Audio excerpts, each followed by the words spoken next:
Welcome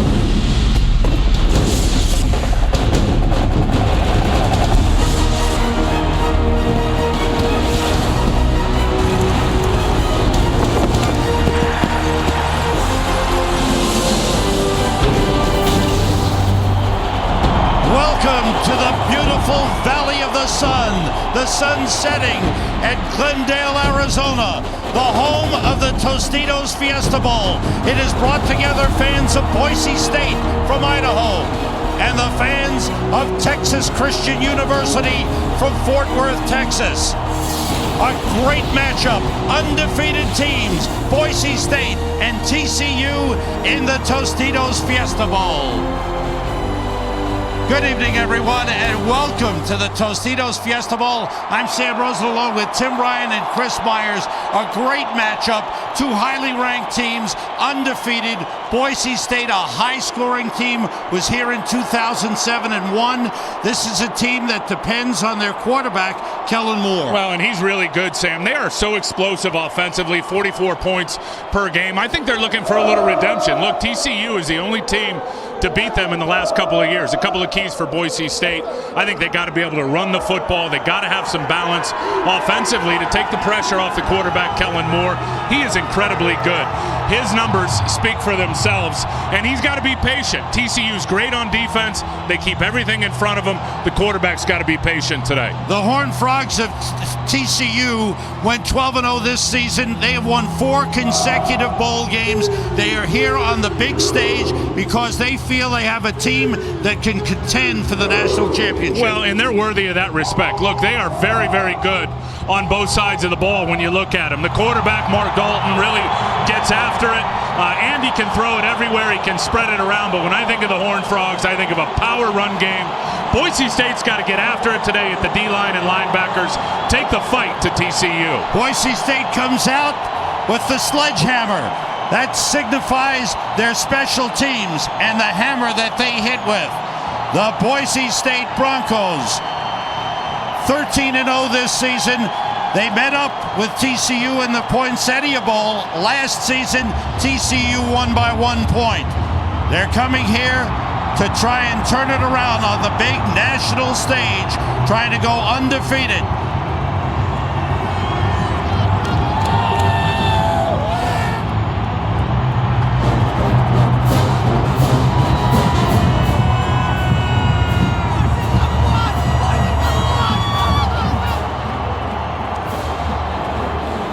The Horned Frogs of TCU waiting for their appearance. And here they come, led by head coach Gary Patterson in his 9th season. He has brought TCU up to the national stage, ranked number 4 in the BCS standings. What a season they've had. They won 12-0. They've won 14 in a row. This is a team with great offense and great defense. Jerry Hughes, their star on defense, is a player that maybe will go in the first round, Tim. Well, he is a great football player. He's got 11.5 sacks this season, and I think, he's clearly the guy that Boise State's got to get blocked. Boise State down their starting right tackle today, so they'll have Brunell Myers out there playing right tackle against Jerry Hughes. That's going to be a matchup to keep our eyes on. Now we go down to the field to Chris Myers. What's going on, Chris? Well, it's noisy and loud, Sam, with Coach Gary Patterson. Biggest game in the history of TCU football. Coach, how would you describe the magnitude of the moment? Well, I don't know if it's the biggest game in our history. That would mean this is the end. So for us, we're here. We got a great opponent. Came here to win, and we'll see in the next 3 hours whether we can get that done or not. All right, well, good luck, Coach. We appreciate it. I appreciate it, too. All right, Sam, some of the players feel they're playing for a national championship on TCU.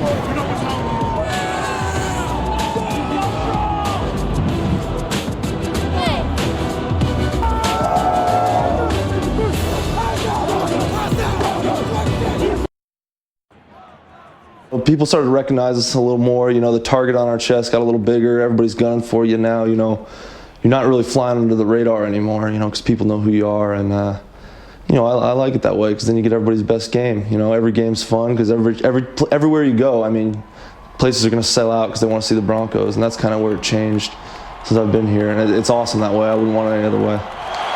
That's injured tight end Richie Brockle. He will not play. He's on crutches. but he is a captain of the team, and he played in the game in 2007 when Boise State upset and defeated Oklahoma and really ascended to the national stage. The Broncos getting set to kick off. Back deep is Greg McCoy, a defensive back, probably the fastest man on the TCU team. Kyle Brotzman, the junior, will kick it off. Chris Peterson, the head coach of Boise State, his teams have gone 48-4 over his 4 years at Boise. And we're underway in the Tostitos Fiesta Bowl. McCoy on the return is hit hard and brought down at the 24-yard line by Byron Hout. Andy Dalton, the redshirt junior, will lead his team onto the field on offense. The Mountain West Conference Offensive Player of the Year. Now let's take a look at the Merrill Lynch Wealth Management starting lineups. Outstanding running backs: Joseph Turner, the senior; Ed Wesley, Matthew Tucker, those are freshmen; Antoine Hicks, Jimmy Young, great speed at wide receiver. The offensive line is very, very big. 4 of the 5 are over 300 pounds. Out of the shotgun, Dalton to put it up, has time, and throws wide. Jeremy Curley, the intended receiver, the pass thrown offline.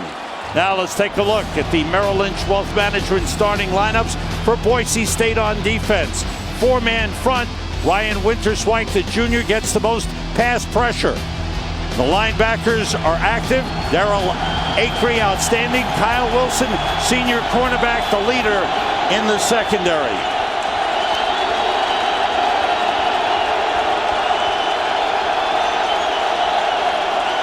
Three wide receivers. Inside handoff, Turner. Slowed down and brought down by Winston Venable.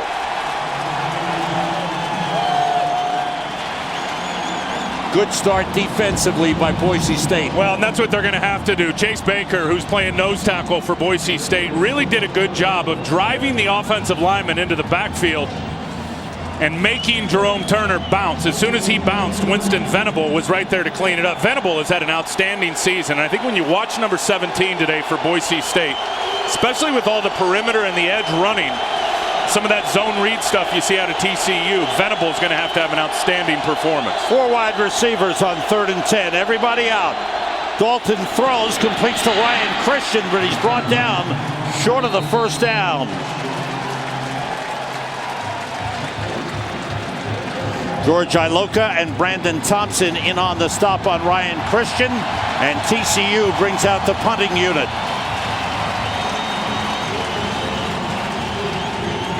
Anson Kelton, big sophomore, 6'4", 260, with a powerful leg. Watch out for Kyle Wilson back there. Now, this guy is a terrific punt returner, a couple of touchdowns. The guy can really return the punts. Good kick by Kelton. Over the head of Wilson. He grabs it at the 6, brings it back, and falls forward to the 15-yard line. Malcolm Williams with a tackle for TCU. 62-yard punt, a 9-yard return. And the redshirt sophomore, Kellen Moore from Prosser, Washington. 39 touchdown passes this season, leads his team onto the field. Yeah, incredible. 64 in 2 years. An amazing number for him. 39 touchdowns, you said it. He throws a touchdown every 10 passing attempts this year for Boise State. And they work out of the shotgun as well. Stacked wide receivers to the left.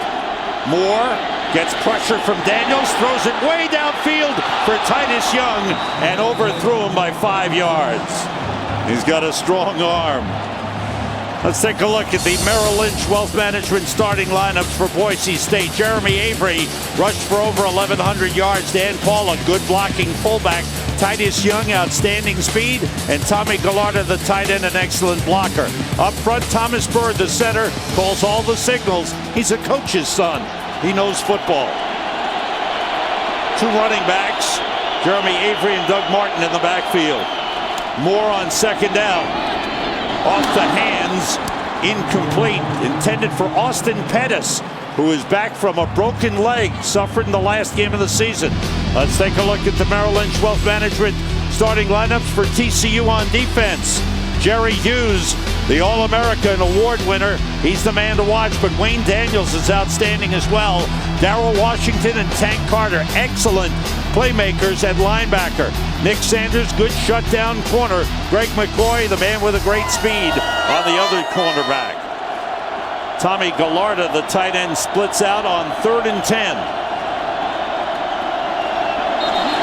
And it looked like Hughes jumped offside. Like he was unabated to the quarterback. Yeah, I think Kellen Moore in Boise State wanted to get a late hit there on Jerry Hughes as he came unabated and then laid out the QB. Unabated to the quarterback, number 98. 5-yard penalty. Still 3rd down. There's Jerry Hughes there. You could tell he's clearly off on the long before the ball was snapped by Thomas Byrd. Unabated, and then he goes and gives a big-time shot on Kellen Moore. Jerry Hughes is setting the tempo, Sammy. That's right. TCU's 3rd down defense ranks number 1 in the country. 3rd and 5 down, and there is Gary Patterson.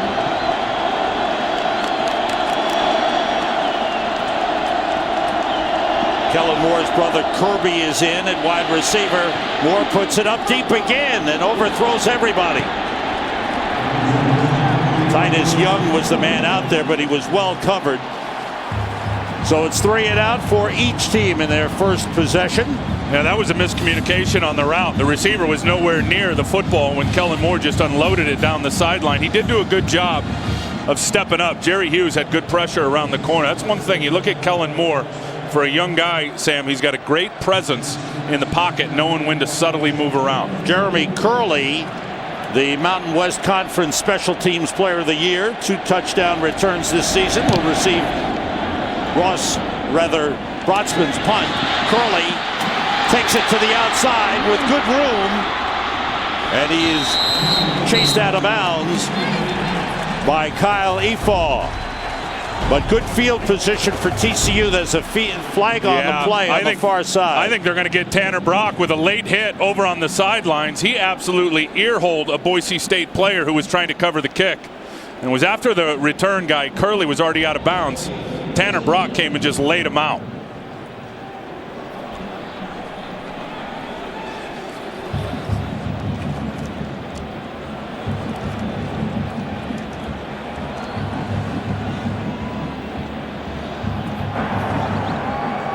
Dead ball. Personal foul. Number 35. TCU. 15-yard penalty. 1st down. That's Tanner Brock, the man you called. There's the late hit. So it cost TCU 15 yards. We'll be right back. We are back. Let's take a look at tonight's Ram keys to the game, Tim. Well, Boise State up front, they've got to be physical with TCU's offensive line. TCU put up 275 yards rushing on them last year in the Poinciana Bowl. And then TCU, they have got to stop the run and make Boise State and Kellen Moore one-dimensional. Dalton, the quarterback, the true freshman Matthew Tucker, number 29, in at running back. Tucker got the fake, but it was Dalton carrying. Dalton, a good runner. Gets up across the 35. Dalton rushed for over 500 yards this season. Well, and he's so much better at the zone read, and he's going to take a look at this backer. He squeezes along with the defensive end. Now he's just going to take it right out of the belly of the tailback, and he's going to run. And you look at Andy Dalton, and he is a clear running threat. He didn't even run the football in high school. I was talking to him the other day. He said he only ran it about 10 times, but his feel now of the zone read is so much better than it used to be. Tucker, nice little cutback and a good run. Takes 3, maybe 4. Boise State Broncos to stop him at the 44. That's a 1st down for TCU. Luke Shivers, the fullback, with a good block. They have got a good running attack with all 4 of these players over 500 yards rushing, led by Matthew Tucker and Ed Wesley, both freshmen. And Matthew Tucker's a true freshman. He's incredibly good. TCU going with the up-tempo and the hurry-up offense. They spread it out. Dalton looks to the sideline where he gets signals flashed in. There's no headset communication in college football. There's some confusion. And a timeout. For sure. Dalton wasn't sure. Looking for his plays on his wristband. Dalton comes to the sideline. Timeout TCU. No score in the game in the Tostitos Fiesta Bowl. We are back. Now it's time for the Reese's Perfect Profile. Both teams undefeated this season. First non-championship BCS game with two undefeated teams. Boise State, #1 scoring offense in Division I football. TCU, #1 total defense in Division I. Yeah, what gives? And Boise State, 44 points per game. TCU defensively, just a little over 12 points per game is what they allow. TCU, spread offense, 4 wide receivers. Problems with headsets on the sideline for the coaches.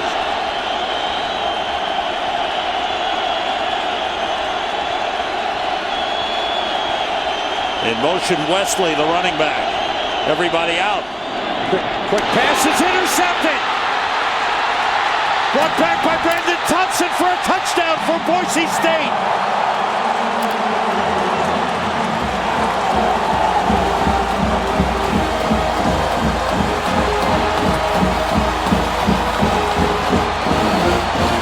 Junior cornerback Brandon Thompson with the pick. The 4th interception returned for a touchdown this season for the Boise State Broncos. Well, that's what you can do when you're sitting in the zone. And Brandon Thompson is just going to read the quarterback and undercut the slant route. You see right there, you had the slant route from the wide receiver. And Brandon Thompson just read the QB, undercut it. 5th interception of the year. This one going back for 6. The extra point is good. And the Boise State Broncos get off to a fast start thanks to their defense and Brandon Thompson. Sam, Brandon Thompson brings it back. That's the 4th interception return for a touchdown this season. And watch Antoine Hicks. He just decelerates on the slant route. He just stopped and made it easy for Brandon Thompson to make the break on that throw from Andy Dalton. An upset Andy Dalton on the sideline moments ago. 51-yard interception return for a touchdown for Brandon Thompson. And you can't stop. I mean, if you're Antoine Hicks, you just can't stop on the slant route. Whether the ball's coming to you or not, you got to go. You got to finish the route. And I think that's what the quarterback, Andy Dalton, is agitated about. Greg McCoy and Jeremy Curley are deep for TCU. Brotzman's kick coming down to Curley at the 2. Trying to find a lane, battles his way up to the 24-yard line where he's brought down by Jason Robinson, #5. Our Bowl Bash on Fox continues tomorrow night with the FedEx Orange Bowl as the Iowa Hawkeyes meet the Georgia Tech Yellow Jackets. Our coverage of the FedEx Orange Bowl begins tomorrow at 7:30 Eastern, 4:30 Pacific in high def, only on Fox. And our Chris Myers, who's everywhere, will be there as well.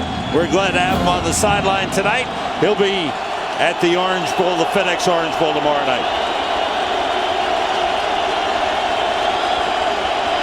Turner in the backfield with Dalton.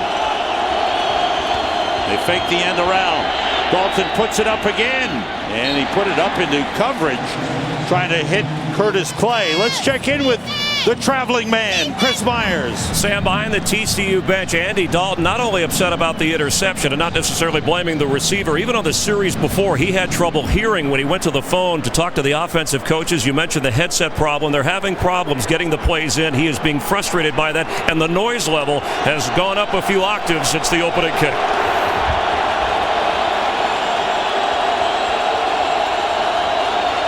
Check out the noise level, and flags fly.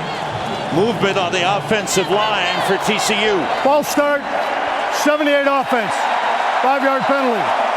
Still 2nd down. Josh Vernon, the right guard, was called for the false start. Well, and TCU's got some nerves working right now. This is the biggest stage. This is the biggest game for them in 50 years. And I know they've had a lot of matchups in hostile territory. Going to Clemson this year was a big one. They've scheduled some big opponents over the last couple of years. The Utah game at home, and the crowd was going crazy. But this is the biggest game for these players out here right now, and I think the nerves are getting to them, Sam, early in this football game. Dalton started to run, drops back to throw, and it's batted away. Kyle Wilson, the senior cornerback from Piscataway, New Jersey, broke up the pass.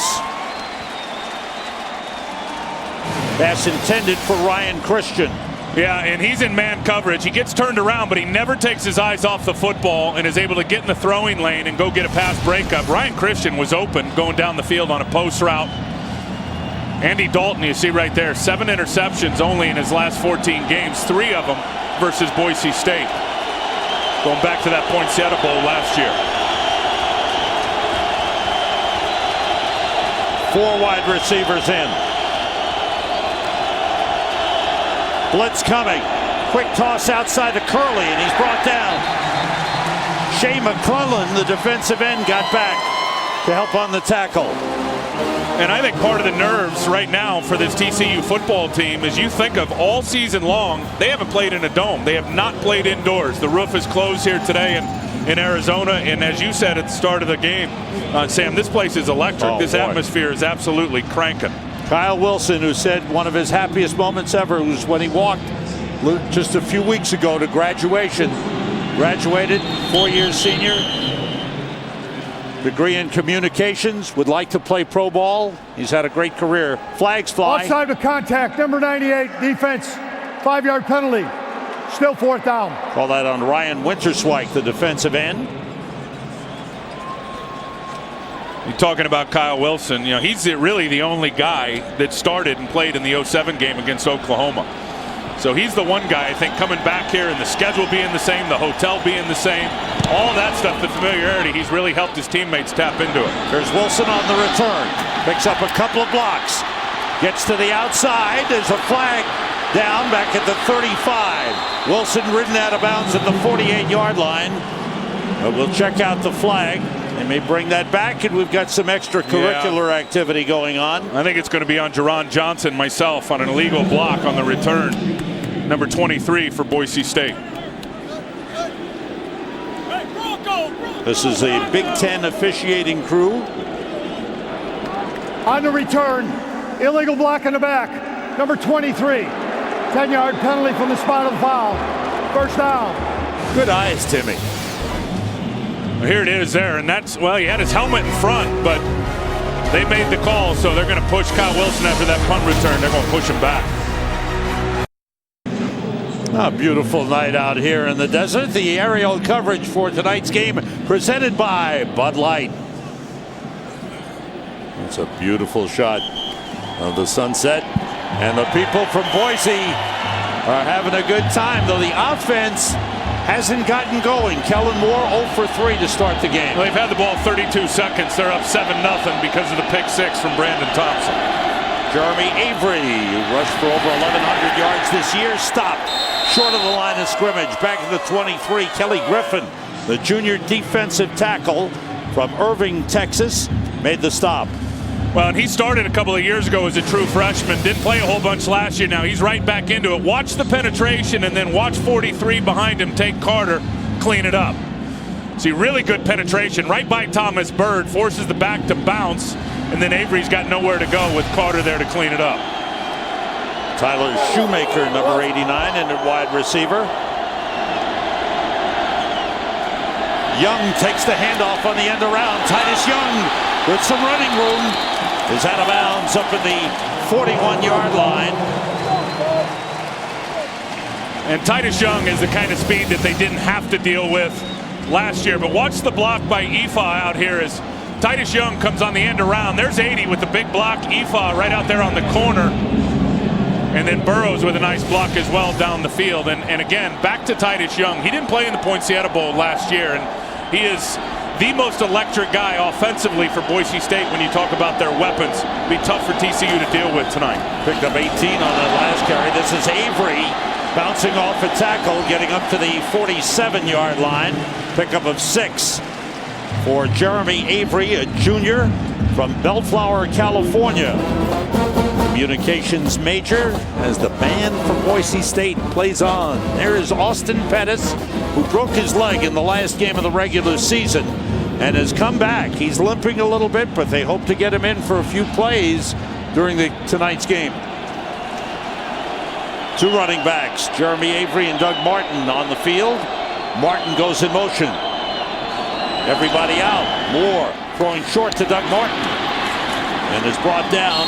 Good tackle on the play by Tank Carter, the linebacker, number 43. And Doug Martin has just exploded onto the scene for Boise State, the running back. They had DJ Harper out there, who was out there with Avery, and then Harper got hurt in the Fresno State game. And when he went down, Doug Martin, who was playing really rover back and then the first 3 games out at safety, had to step in and play running back. And he's been an animal, up over 6 yards a carry. It's been a big shot in the arm for the running game for Boise State since Harper went down. 2 tight ends in. Kirby Moore, Kellen Moore's younger brother, is in at wide receiver as well. Everybody out. Moore gets time, completes to Titus Young. Down to the TCU 41-yard line on a first down. Good pass thrown by Kellen Moore. Pickup of 10 on the play. Kellen Moore is so good at reading coverage. I mean, he sits in the shotgun, he gets the ball, and he already knows pre-snap where he's going with it. He reads the defense. He can see what type of zone they're in, whether it's usually, and this team plays a lot of quarters, which is 4 deep. And then they get up and press on those wide receivers. Good read, good throw from Kellen Moore. And there's Austin Pettis on. Spread out with Titus Young. Moore takes a deep drop and throws deep. Going for Titus Young and a little too far. Well covered on the play by Nick Sanders, senior cornerback, who's the best cornerback right now on the field for TCU. And the receiver's open. He's going to run a post route for Titus Young. He's going to break it off inside of Nick Sanders. He's open. And Kellen Moore just overthrows him. Both quarterbacks definitely, Sam, with some nerves early in this game. You look at Andy Dalton, 2 for 6 to start the game. Kellen Moore, same thing, 2 for 6 when you look at his numbers. 2nd and 10 for Boise State with a 7-0 lead. Rush from the outside. Moore gets rid of it. Incomplete. Intended for Tyler Shoemaker. And the Boise State fans wanted a penalty call. Well, they're going to get it. I think they're going to get it on Ibiloye, number 9. Watch him. Oh, yeah, he definitely wrapped up Tyler Shoemaker and pulled him, and there is no call. I thought I saw a flag down on the field. Clearly, they didn't throw one. No call. It's 3rd and 10. Alex Ibiloye, the linebacker covering. Doug Martin in the backfield. Here's 3rd and 10 for the Broncos of Boise State. Everybody out. Pressure from Daniels. Chasing Moore, who throws and completes to Titus Young inside the 20. First down for the Broncos of Boise State. 21-yard pickup. Here's the pressure from Daniels, and Kellen Moore's got enough juice to get outside of the pocket, extend the play, and then Titus Young, who was the wide receiver split all the way out to the left, got down the sidelines and recognized that his quarterback was scrambling, did the right thing, put his cleat in the grass, and came back to the football. On first down, it's Avery trying to get outside. He does. And he's pushed out of bounds at the 16-yard line. There's a flag down at around the 12-yard line, and we'll check that out.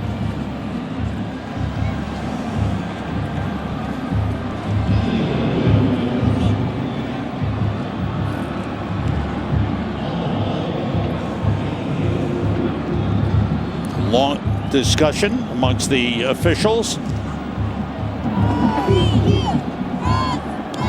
Illegal crackback block. Number 3. 15-yard penalty. From the end of the run, first down. That's on freshman Chris Potter, who is in at wide receiver. Oh, yeah, you can't chop like that out in the open field. That's what they got him for. And takes the ball back to the 31-yard line. Titus Young of Boise State has 2 catches for 31 yards and has reached 1,000 yards receiving this season. 8th time that's been done by a Boise State player. 2 tight ends in. Moore gets time and completes it to Mitch Burrows.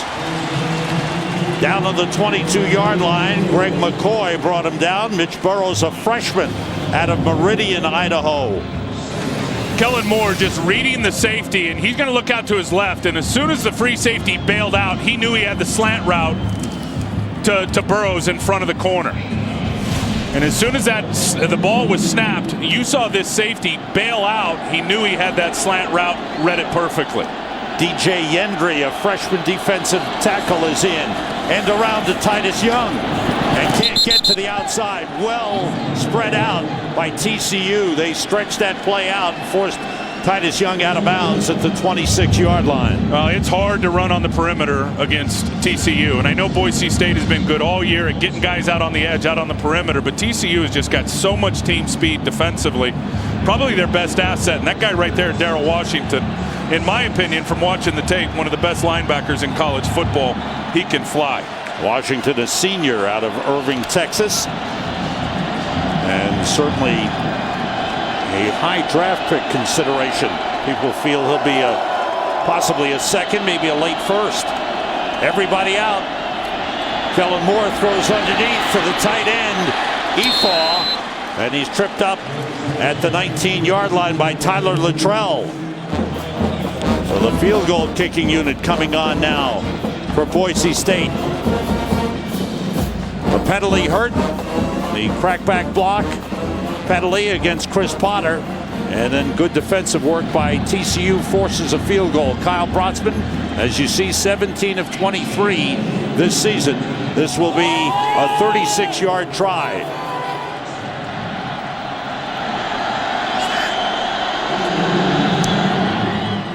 On the way and wide. Brotzman missed it. Boise State fails to take advantage of good field position.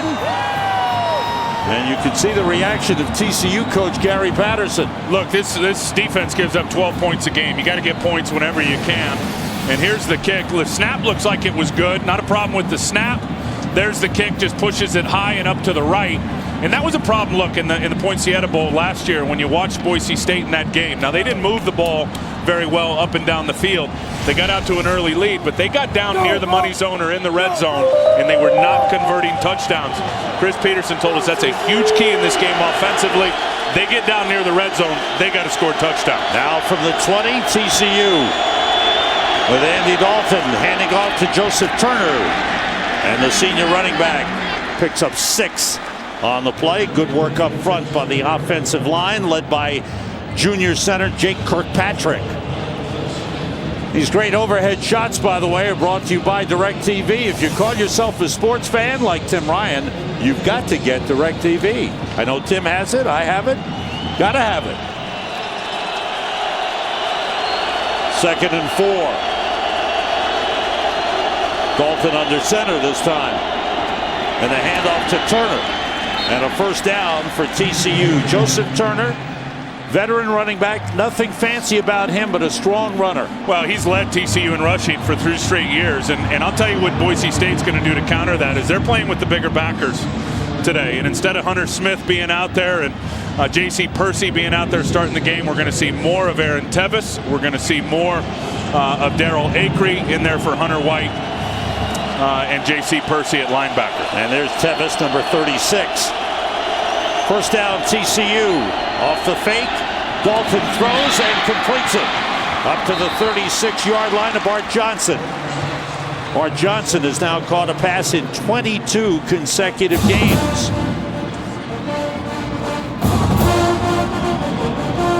That's one of my favorite things about college football. The bands are great. We'll hear from the bands at halftime. Watch them perform. Well, the pageantry of it all. I love the passion of the kids. I mean, guys out there playing because clearly they love the game. For all the seniors, it's going to be their last game in college football. It's a great atmosphere here tonight. Redshirt freshman Ed Wesley in. Off the play fake. Dalton is hit by Wilson, and it's recovered by the offensive lineman Marcus Cannon. Kyle Wilson blitzing from the corner. Well, anytime you're on the hash, it's going to be a short corner, and look at him sugaring and baiting. Powell, he's going to come unblocked on the short corner. There's not a receiver over there, and as a quarterback, when you read that defense and you say, okay, I don't have a receiver to my right, but I've got Kyle Wilson out there who's playing corner, you've got to have an alert that here comes the corner blitz. He never saw it. Kyle Wilson came and laid a shot on him, and Andy Dalton is clearly down, having some issues. Hopefully, Sam, he just got the wind knocked out of him. Gary Patterson comes on to check out what's going on with his quarterback.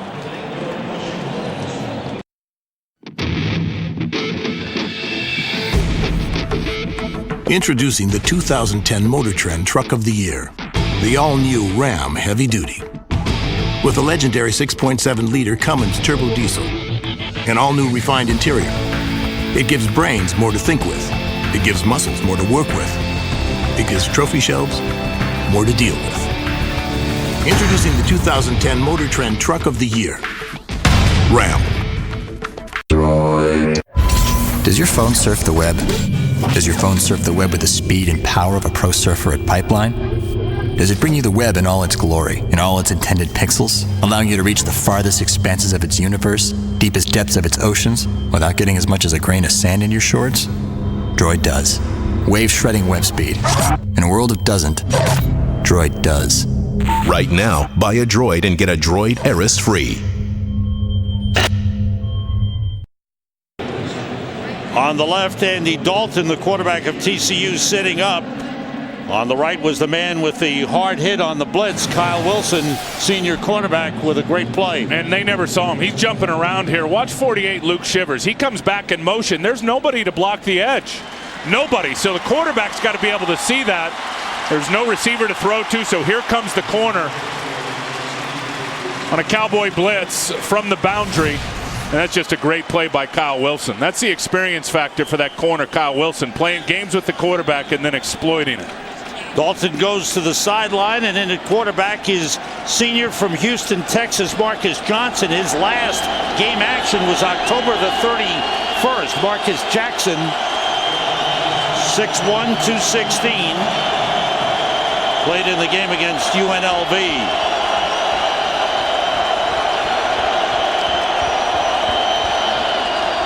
Jackson carries it. Good run up across the 35-yard line. Brought down by Chase Baker, the defensive tackle, a sophomore from Rockland, California. Boise State does a lot of recruiting in California. And they're all over California. They're really all over the country now. When you think of since they got into that Fiesta Bowl and won it in 07 against Oklahoma, the recruiting pool just opened wide open for Boise State. And a lot more people around the country, high school football players, are choosing now to go to Boise State. Anson Kelton's third punt of the game. This one's a short one, a wobbly one.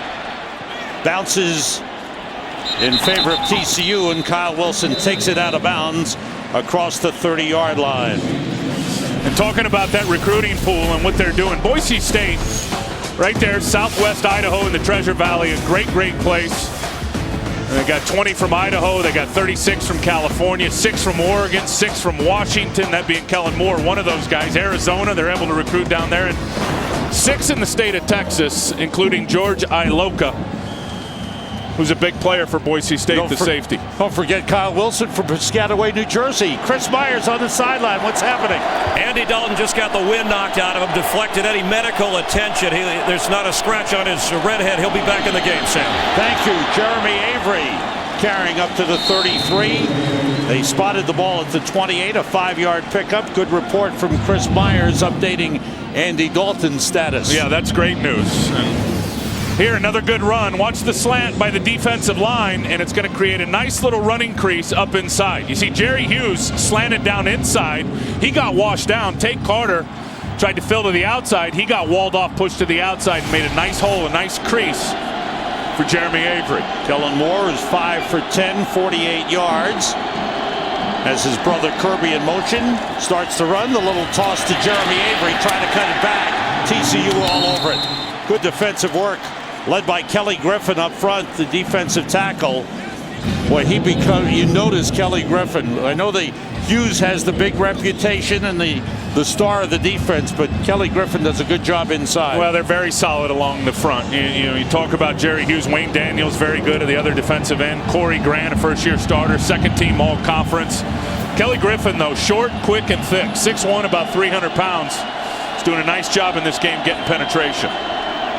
Doug Martin in the backfield. Mitch Burrows motions. Comes the pressure. Blitz coming. It's picked up. Moore gets rid of it. Too high for Titus Young. Well covered by Greg McCoy. McCoy, a sophomore from Dallas, Texas, getting the start tonight with senior cornerback Rafael Priest unable to play.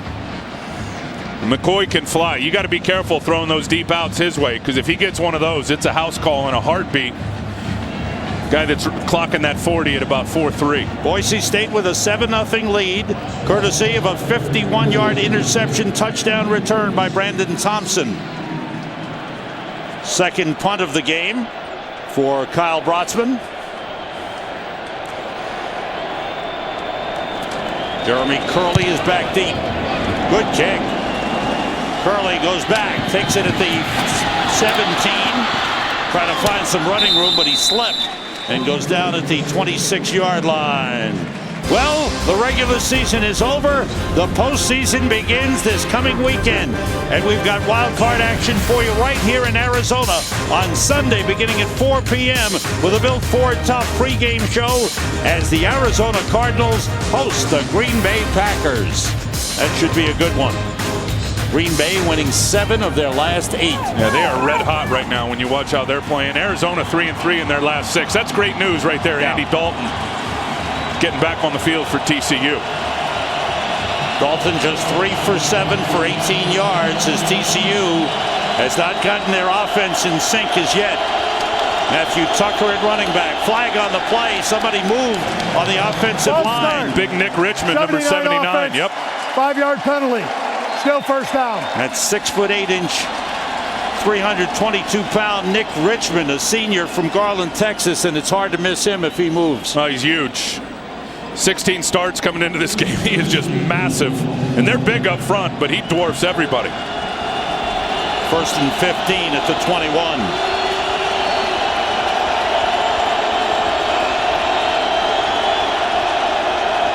Dalton quickly outside. And the catch made by Ryan Christian, a nice gain up to the 36, very close to a first down. It is a first down. Ryan Christian, a versatile receiver, running back, was a quarterback in high school.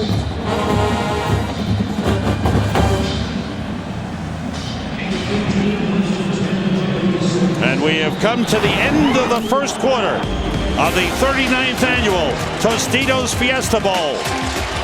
Defense, the story of the game thus far, as Boise State has a 7-0 lead. We'll be back after these messages and a word from your local Fox station. Welcome back to the Tostitos Fiesta Bowl in Glendale, Arizona. Sam Rosen, Tim Ryan, and Chris Myers. Glad you're with us. TCU starts from the 36-yard line with Matthew Tucker in the backfield and movement on the offensive line. Richmond again. I'm telling you, the nerves. 70-yard offense. 5-yard penalty. Still first down. And the noise and playing inside. That is the 5th penalty on TCU in this football game. 1st and 15 for the Horned Frogs of TCU. Spread offense. Andy Dalton, the quarterback. Now Matthew Tucker, freshman running back, shifts. Quick outside. And the completion to Ryan Christian was brought down. Short game on the play. Now it's time for tonight's Tostitos game summary. Thus far, not much offense from either team. 73 yards for Boise State, 57 for TCU. Quick outside and the completion to Antoine Hicks, sophomore wide receiver with good speed and a dangerous man on the outside. Well, he is a big play waiting to happen. You think about this season, only 28 touches for Antoine Hicks coming into this game, 10 touchdowns on the 28 touches. Pretty incredible when you look at it, and 6 of them came through the air as a receiver, 4 of them on the ground running.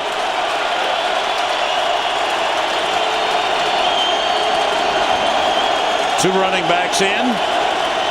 Have to get to the 46 for a first down.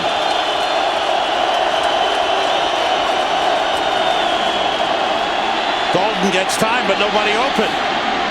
Now he throws, and the ball is dropped by Bart Johnson. Incomplete. Johnson had a chance, couldn't hold on. Well, very good throw off the run, because you're going to have pressure here from the outside, and you're going to see Dalton escape out to the right, and then he just throws a strike on the run to Bart Johnson, who can't hold on to it, right in between 4 defenders. Looked like he was already slipping, Sam, before the ball got there. 5 possessions, 4 have ended in punts for TCU. 1 was intercepted and returned for a touchdown. Kelton's kick, a good high kick. Kyle Wilson at the 20. Spins, there's a flag on the play. Wilson up to the 24-yard line. This penalty will be against Boise State. 42-yard punt. And I think Brandon Thompson, number 13, with an illegal block in the back.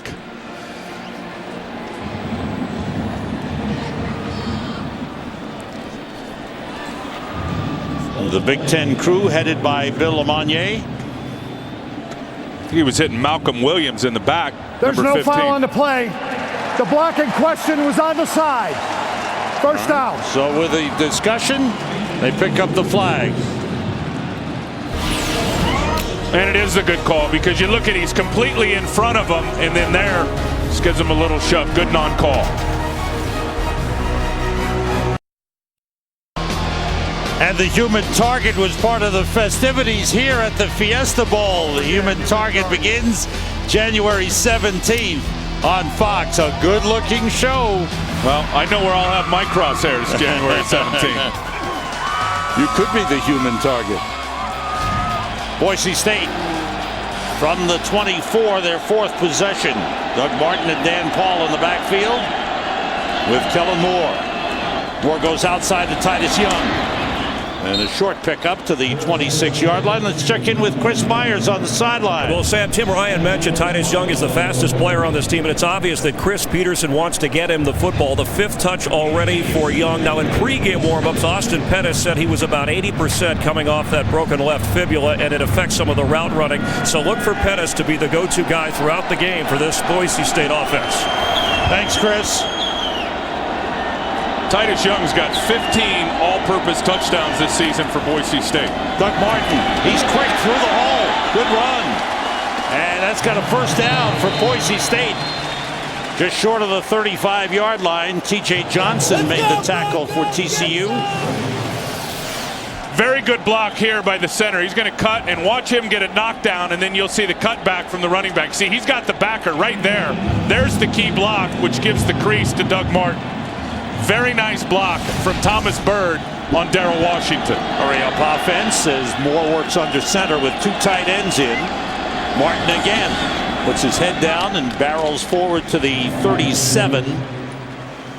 Last year, as Tim mentioned, when these 2 teams met in the Poinsettia Bowl in San Diego and TCU won, one of the big problems for Boise State was they couldn't run the ball. As you see, 28 yards total last year. Already here in the first half, they've exceeded that total. Well, and think of those 28 yards. 20 of them came on one run, a touchdown run by Ian Johnson. Kirby Moore, number 34, younger brother of the quarterback Kellen Moore, is in at wide receiver. Doug Martin slowed down in the backfield. Jerry Hughes grabs him. First he was slowed down by Kelly Griffin, and Hughes stopped him. Bring up a 3rd and long for Boise State. TCU, another program that has just exploded. Look at their recruiting pool. Deep in the heart of Texas. Absolutely. And let me tell you something, this program is no fluke. They're built to win for a while, but out to California, up to Jersey. But Texas is predominantly where they get most of their athletes, and rightly so. There's a bunch of great high school football players in the state of Texas. With two tight ends in, flag on the play. Moore throws, it's tipped, caught by Titus Young.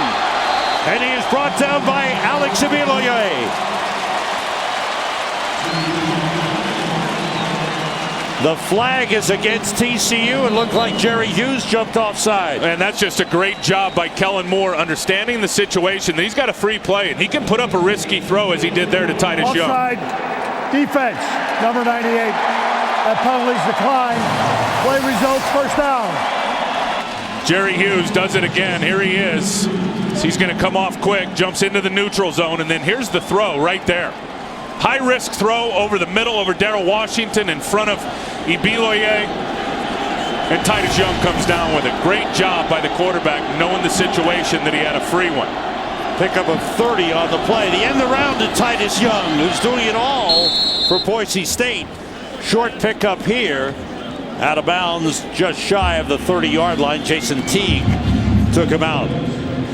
Titus is, and we've been talking about him, and clearly he's the #1 weapon for Boise State offensively, especially without Austin Pettis out there, who also had 14 touchdowns. You look at Titus Young, the guy's 144 yards a game, all-purpose offensively. Clearly the guy that TCU's got to stop tonight. Austin Pettis comes on, Titus Young to the sideline, 4 catches, 63 yards. Spread offense. Moore being rushed by Jerry Hughes, who hit him as he threw. Big time pressure by the senior defensive end from Sugar Land, Texas, Jerry Hughes. Well, now you get an indication of his 4.5 and the 40 speed. He just flies off the corner. Jerry Hughes, much decorated, 2-time All-American, the winner of the Ted Hendricks Award and the Lott Trophy, the Mountain West Defensive Player of the Year, 28.5 career sacks, 11.5 this season, and likely a first-round draft pick. Avery and Martin in the backfield. Pettis went in motion. Kellen Moore has time and throws short and completes it to Chris Potter down to the 25-yard line. It's going to bring up a 4th down. You see a lot of those shallow crossing routes against TCU, which gives these safeties opportunities for big hits. Watch this one by Luttrell. Oh! And Tyler Luttrell will come hit you now, the safety for TCU. And after missing a field goal try earlier, Boise State will go for it here at the 25 on 4th and 3. Chandler Koch, number 88, is in. Normally a blocking tight end, now a timeout for Boise State. First team timeout. Boise State with a 7-0 lead. A big 4th and 3 coming. Oh, what a great sight that is. The aerial coverage for tonight's game presented by Bud Light. Great weather outside, inside.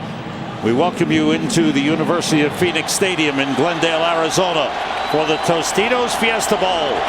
As Boise State goes forward at 4th and 3, passing up a 42-yard field goal try.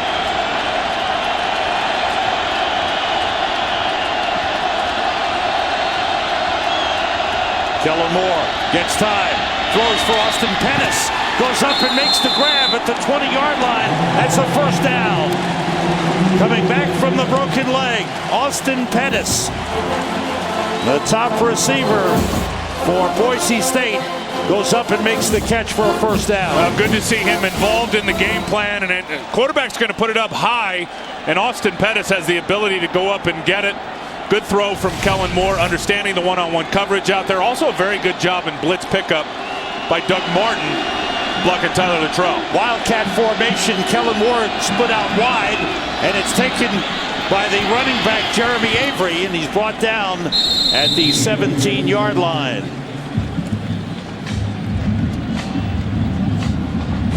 Little different formation for Boise State. Yeah, and they call it their wild, and everybody in the NFL, it's the Wildcat, and it's the old version of the old single wing. I don't know about that formation there, the way they set it up, but they call it the wild.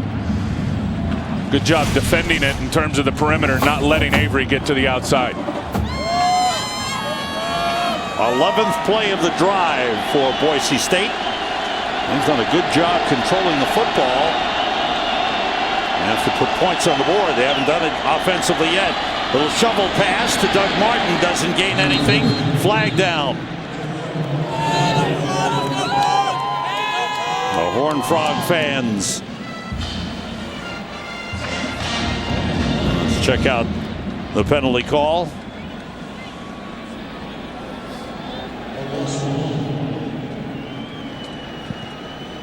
Against Boise State. Illegal formation offense. 5 men in the backfield. 5-yard penalty. Still second down. Bring the ball back to the 23-yard line.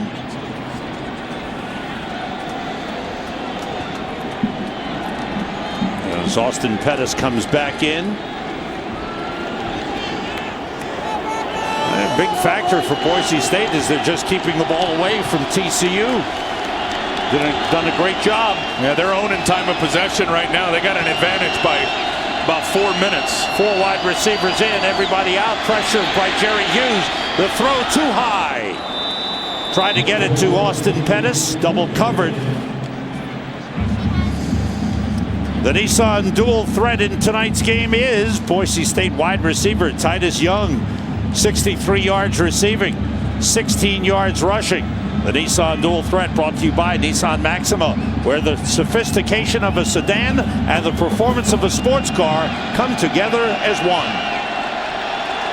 5 runs, 6 passes on this drive for Boise State.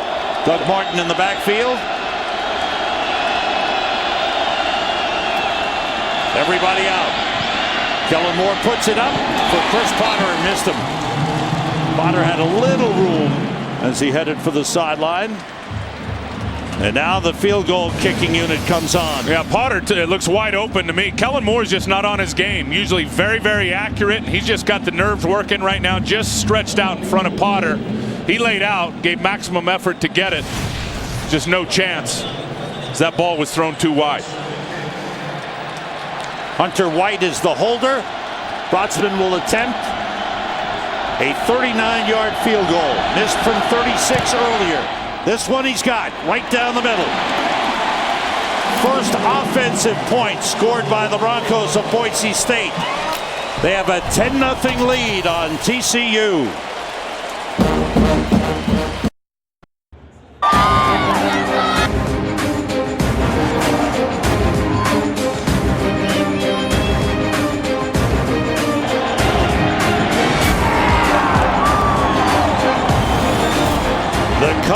The pageantry, the electricity of the Tostitos Fiesta Bowl. Now TCU down by 10. They need something here. They send Jeremy Curley and Ryan Christian deep to receive Kyle Brotzman's kickoff. Curley, a dangerous return man. How about the contrast in plays? 30 plays for Boise State, 18 for TCU. The kick coming down to Ryan Christian at the 4.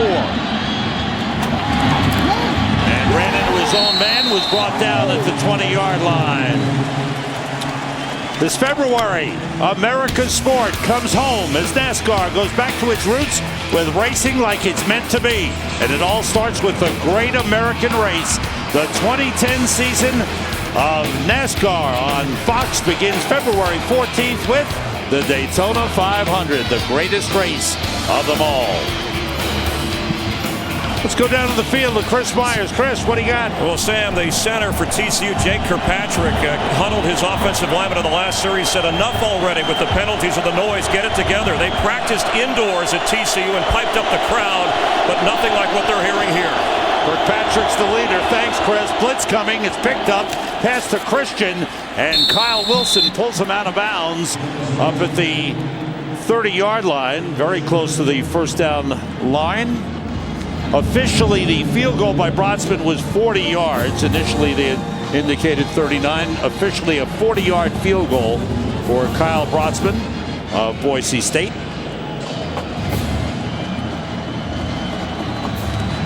Second and 1 for the Horned Frogs of TCU as they try to get going offensively. Quarterback sneak. Dalton is shoved back, but he got enough for the first down. Came across the 30-yard line.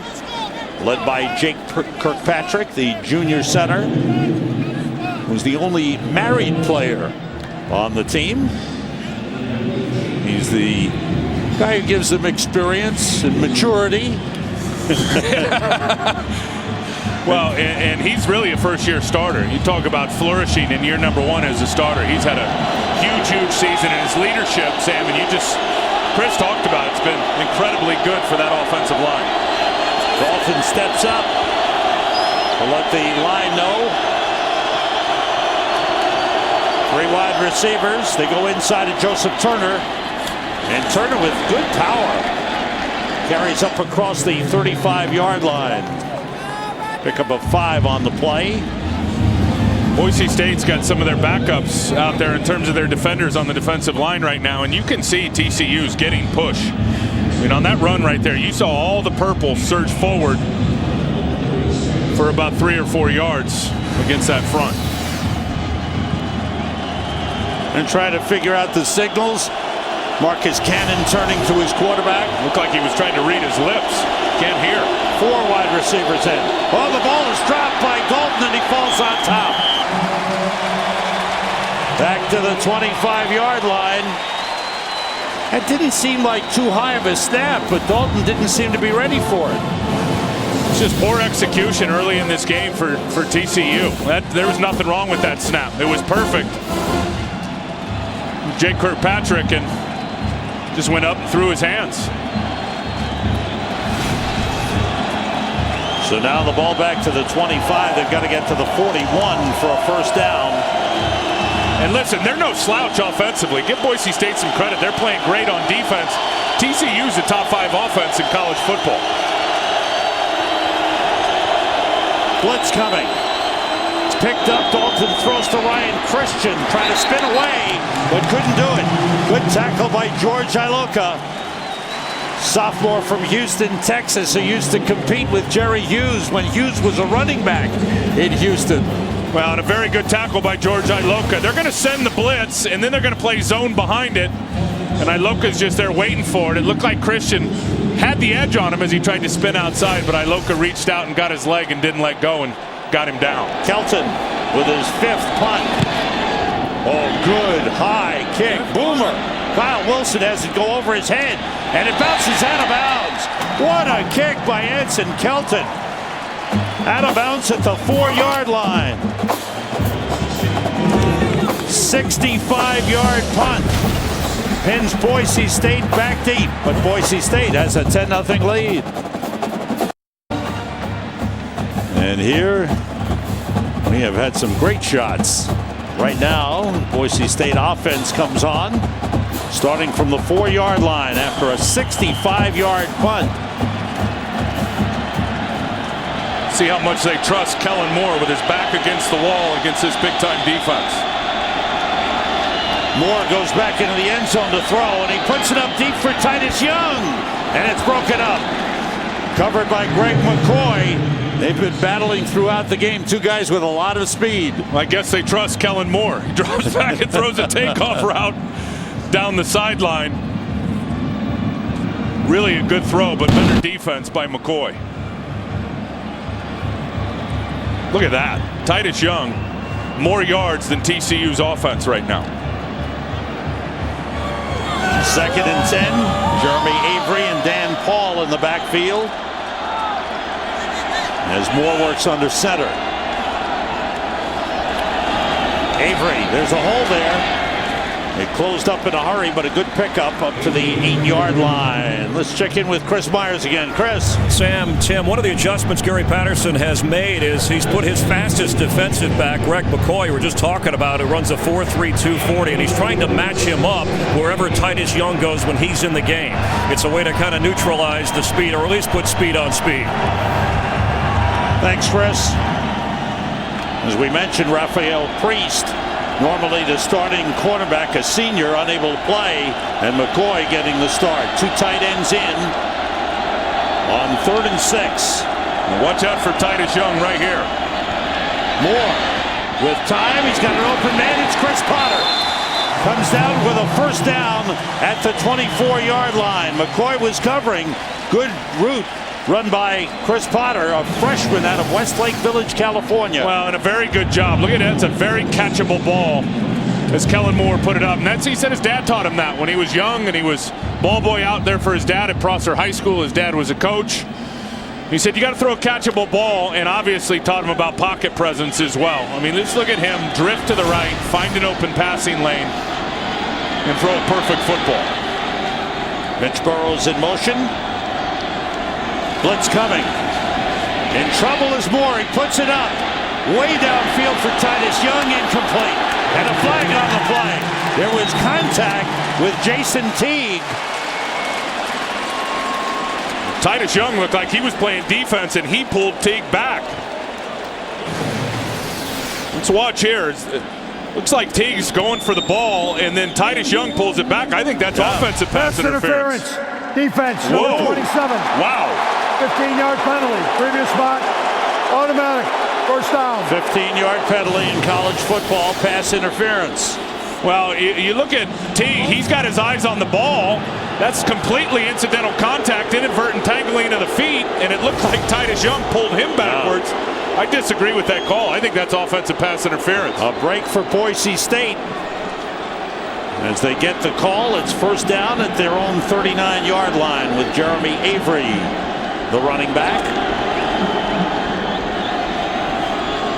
Kellen Moore quickly outside of his Burrows, and he's brought down right away. Good tackle by Greg McCoy. No gain on the play. A really good job by McCoy, just evading the block of Shoemaker and just slipped right by him and got the tackle right on the line of scrimmage.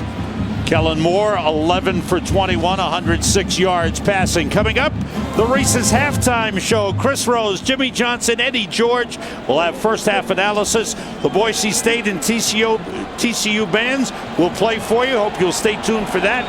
And of course, we got the Fox Sports ticker up to the second, scores and stats. Moore rushed, throws short to Titus Young. All over him is Darrell Washington. Washington, the senior linebacker from Irving, Texas, with a good play. Kellen Moore, just described as a football junkie, a youngster who started playing quarterback at age 9. As you mentioned, his dad, Tom Moore, was the coach of Kellen and his brother Kirby in high school. And Kellen would just look at tapes and know what plays were going on. How old were you when you started reading defenses? Oh, about 10. That's great. Kirby Moore is in, along with Tyler Shoemaker for Boise State on third down. Throwing short, it's batted down. Jerry Hughes, who was being blocked, got up and batted it down. Good play by Hughes. Well, and he's used to doing that too, because he's such a good pass rusher that if you're going to block him one-on-one, the quarterback's usually going to get it out quick because he's going to beat a guy. Oh, he saw and felt Doug Martin getting out for that little flare route. He just backed off the pass rush, got his hands up, and almost got an interception. For Boise, they got out from the shadow of their own goalpost with a couple of first downs, one on the penalty. So Brotzman set to punt it away. Third punt of the game, Jeremy Curley, who has 2 punt returns for a touchdown this season. Line drive. Curley's got it. Picks up a couple of blocks and is tripped up. Falls forward to the 38-yard line. Tomorrow, our Bowl Bash continues here on Fox with the FedEx Orange Bowl. The Iowa Hawkeyes taking on the Georgia Tech Yellow Jackets. Our coverage of the FedEx Orange Bowl begins at 7:30 Eastern Time, 4:30 Pacific in high definition, only on Fox. And Chris Myers, after he's done with all the ceremonies tonight, will get on a plane and go to Florida. Sam, this offense has got to get a little momentum here. They got to get some positive things going before halftime offensively. Keeping it as Andy Dalton gets up to the 40. What's giving TCU problems with the Boise defense? Well, I think a couple of things. Number one, they haven't been able to convert on third down. They are 0 for 5 on third down, so they have been unable to continue the drives. But I think Boise State is in the head of Andy Dalton. I think he's got him off balance, doing a great job. I think Wilcox, the coordinator, is doing terrific work. Switching up the coverages, showing different zone looks, Russian 3, Russian 6 on the blitz. Here he completes to Antoine Hicks, and he's got a first down. Hicks did a good job spinning away and getting into Boise territory. A pickup of 12 on the play. And they've just kept them off balance, just switching it up. Rushing 3, dropping 8, rushing 6, dropping 5. And Andy Dalton hasn't been able to figure it out. TCU has 2 timeouts remaining. First time they've been in Boise State territory. 3-man rush, flag on the play, and the pass dropped by Jeremy Curley. He was covered by Kyle Wilson, a little behind Curley, but this is going to be an offside on Boise State. Yeah, it's Winterswijk, I think, in the neutral zone, number 98. Offside. Defense. Number 98. 5-yard penalty. Remains first down. Chris Peterson, the head coach of Boise State, who was a player at Cal Poly when Gary Patterson was a linebackers coach at Cal Davis, excuse me. Inside handoff to Ed Wesley, and he's got enough for the first down. Wesley's first carry inside the 38. Clock running. Hurry up offense for TCU. Boise State's just getting 3 on the line of scrimmage. They're going to try to keep it all in front of them. 4 wide receivers, everybody out. The pass complete to Jimmy Young. His first catch of the game. Young pulled out of bounds close to the 30-yard line. TCU trailed at halftime only once this season. That was at Clemson.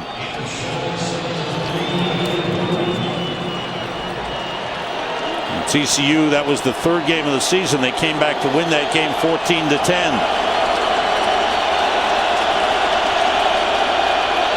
4 wide receivers. Wesley, the running back. Curley in motion. Dalton gets time. He throws deep. He's got a man. Clay has got it. Touchdown, TCU.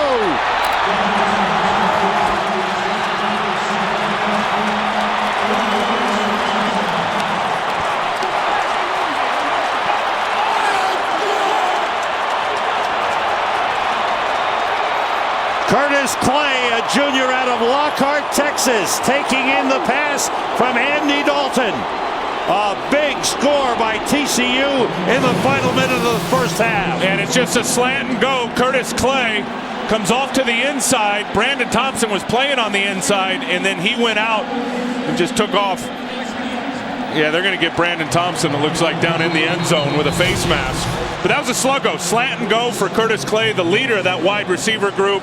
And a perfect play, perfect throw from Andy Dalton. TCU really needed this big play.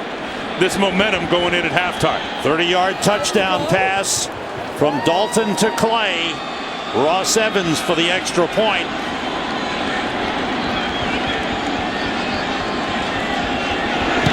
And he puts it right through. Boise State's lead is cut to 10-7 late in the first half.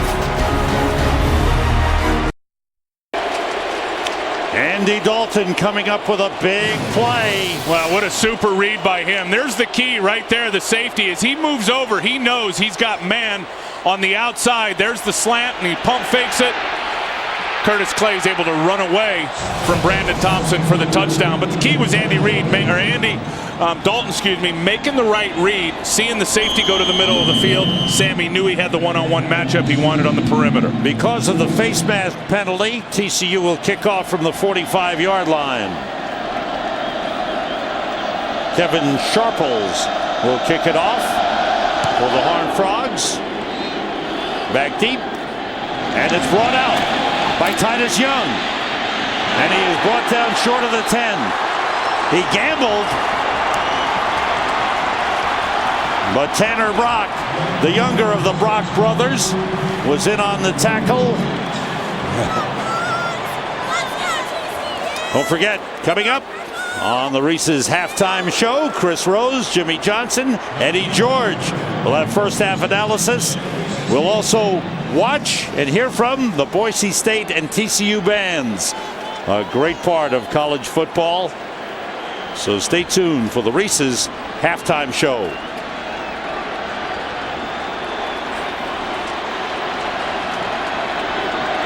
Kellen Moore under center. Jeremy Avery carrying. And He's stopped at the 11-yard line. Each team with 2 timeouts remaining. As the clock winds down.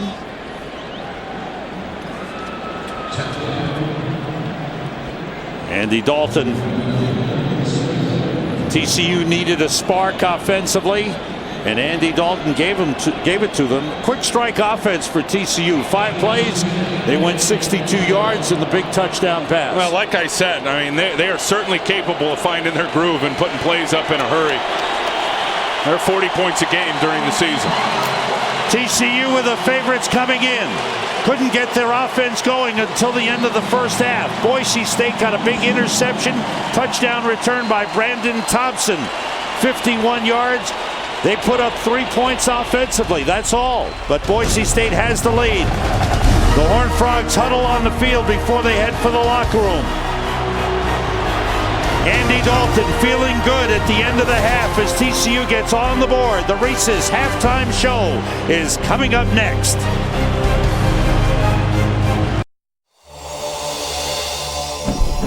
Shining like a beacon, spanning the rugged and breathtaking landscape of the West, the Mountain West Conference leads the way.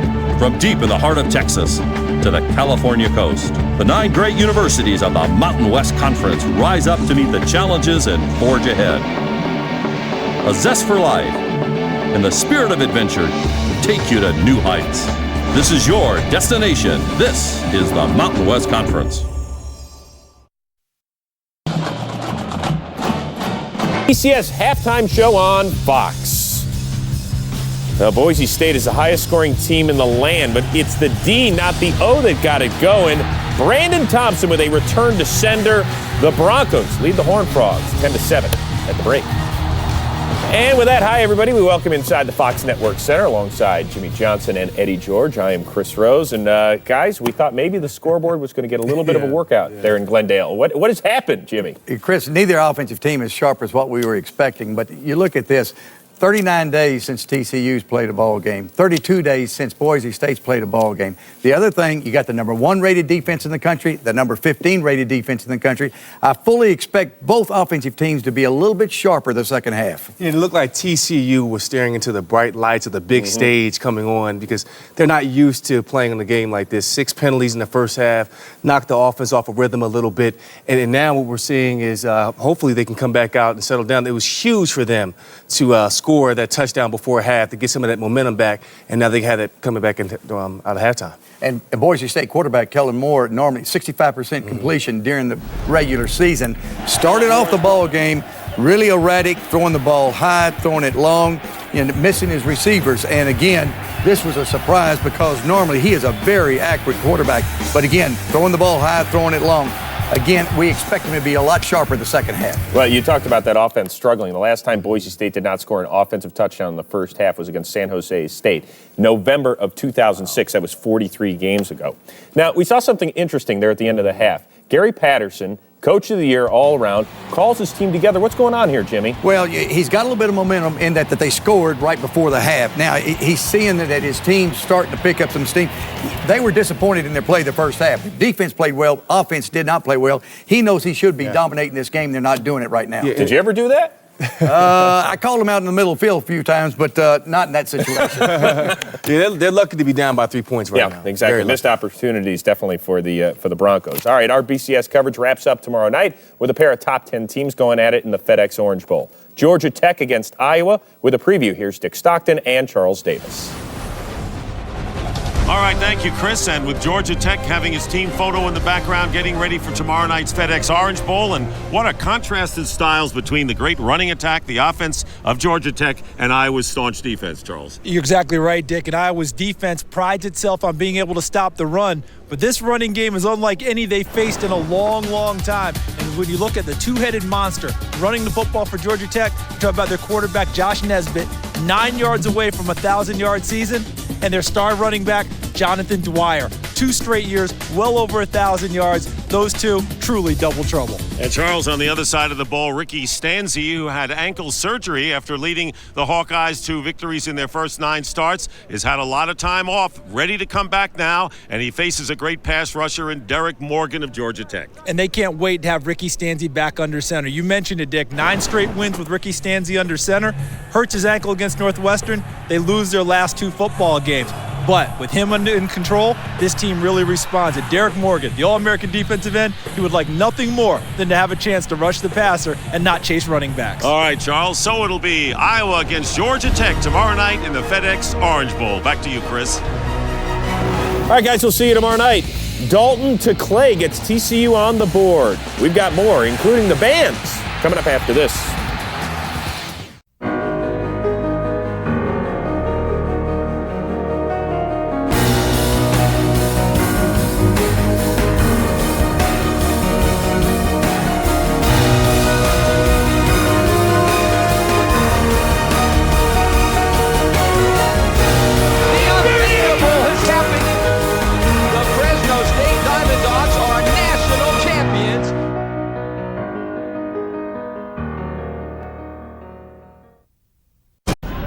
Welcome back to the Reese's BCS halftime show on Fox. Boise State leads TCU 10-7 at the break. It's time right now to listen to the Keith Stein Blue Thunder Marching Band, directed by Dr. Nathan Stark.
Hundreds of people have gathered here today to hear Representative Smith. Staying ahead of the curve means our student journalists report in real time. TCU, learning to change the world. At TCU, we've always believed you don't attend a university, you live it. TCU, learning to change the world. Welcome back to the Reese's BCS halftime show on Fox. Boise State leads TCU. The break of the Tostitos Fiesta Bowl 10-7. All right, Jimmy, what are we looking for in the second half here? Well, Eddie touched on it in the earlier segment, and he said the bright lights might have got to both of these teams. Yeah, I think that may have happened, but I think they're going to settle down. I think Kellen Moore, in particular, he'll be much better this second half.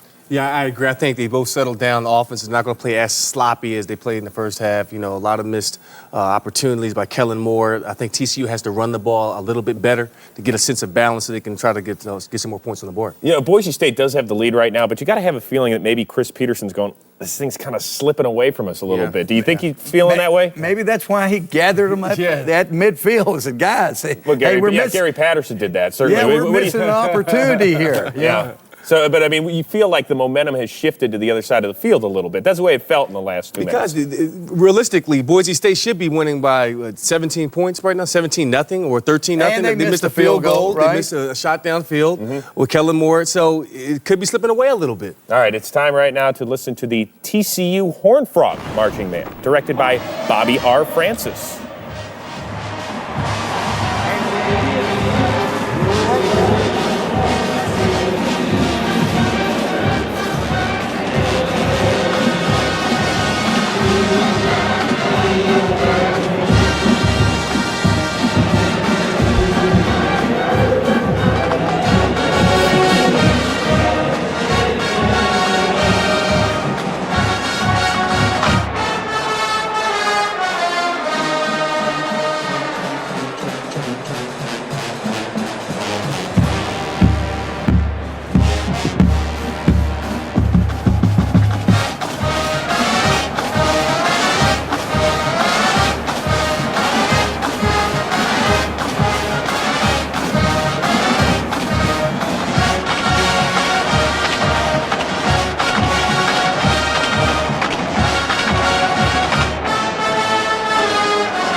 The second half is coming up in just a bit, but first, for 15 years, Tostitos has brought us remarkable stories of the power of college football.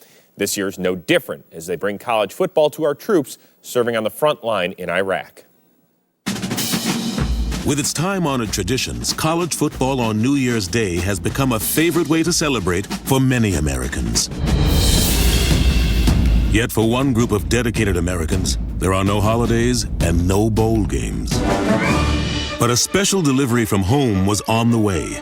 Tostitos and the USO decided if the troops couldn't go to a bowl game, they would bring the bowl game to them. When I was asked to coach a bowl game in Iraq featuring our frontline troops and football greats like Rocket Ismail and Brian Bosworth, I said, you betcha. I want to thank all the people of Tostitos and the USO. They bring the spirit of America to our soldiers, and we really appreciate it. Anybody here want to play some football? Yeah!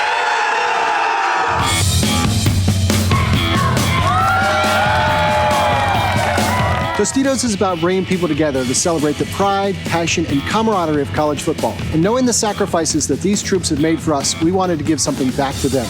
Proud and how honored we are to hopefully come here and to give you a piece of college football. I have to say, if I can't be home, this is a great way to spend New Year's Eve. Just like in Legion Field in Alabama.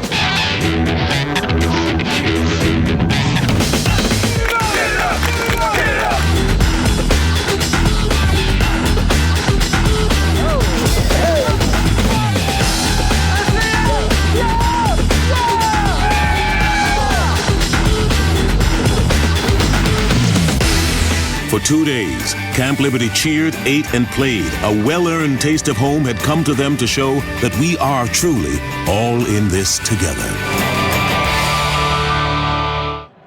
Tonight, Tostitos is making a $200,000 donation to the USO, and they invite you to salute the troops by going to uso.org/Tostitos and give what you can to support the troops. Earlier today, our Chris Myers caught up with the president and CEO of the USO.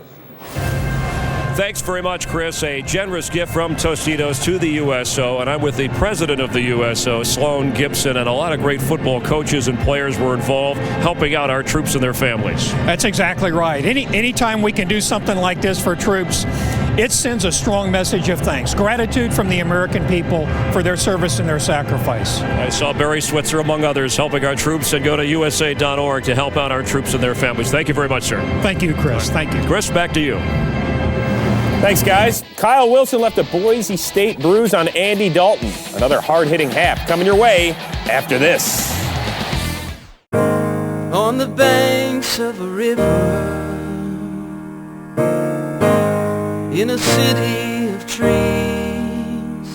where ideas grow wings like dreams set in motion, and a field of blue roars like an ocean.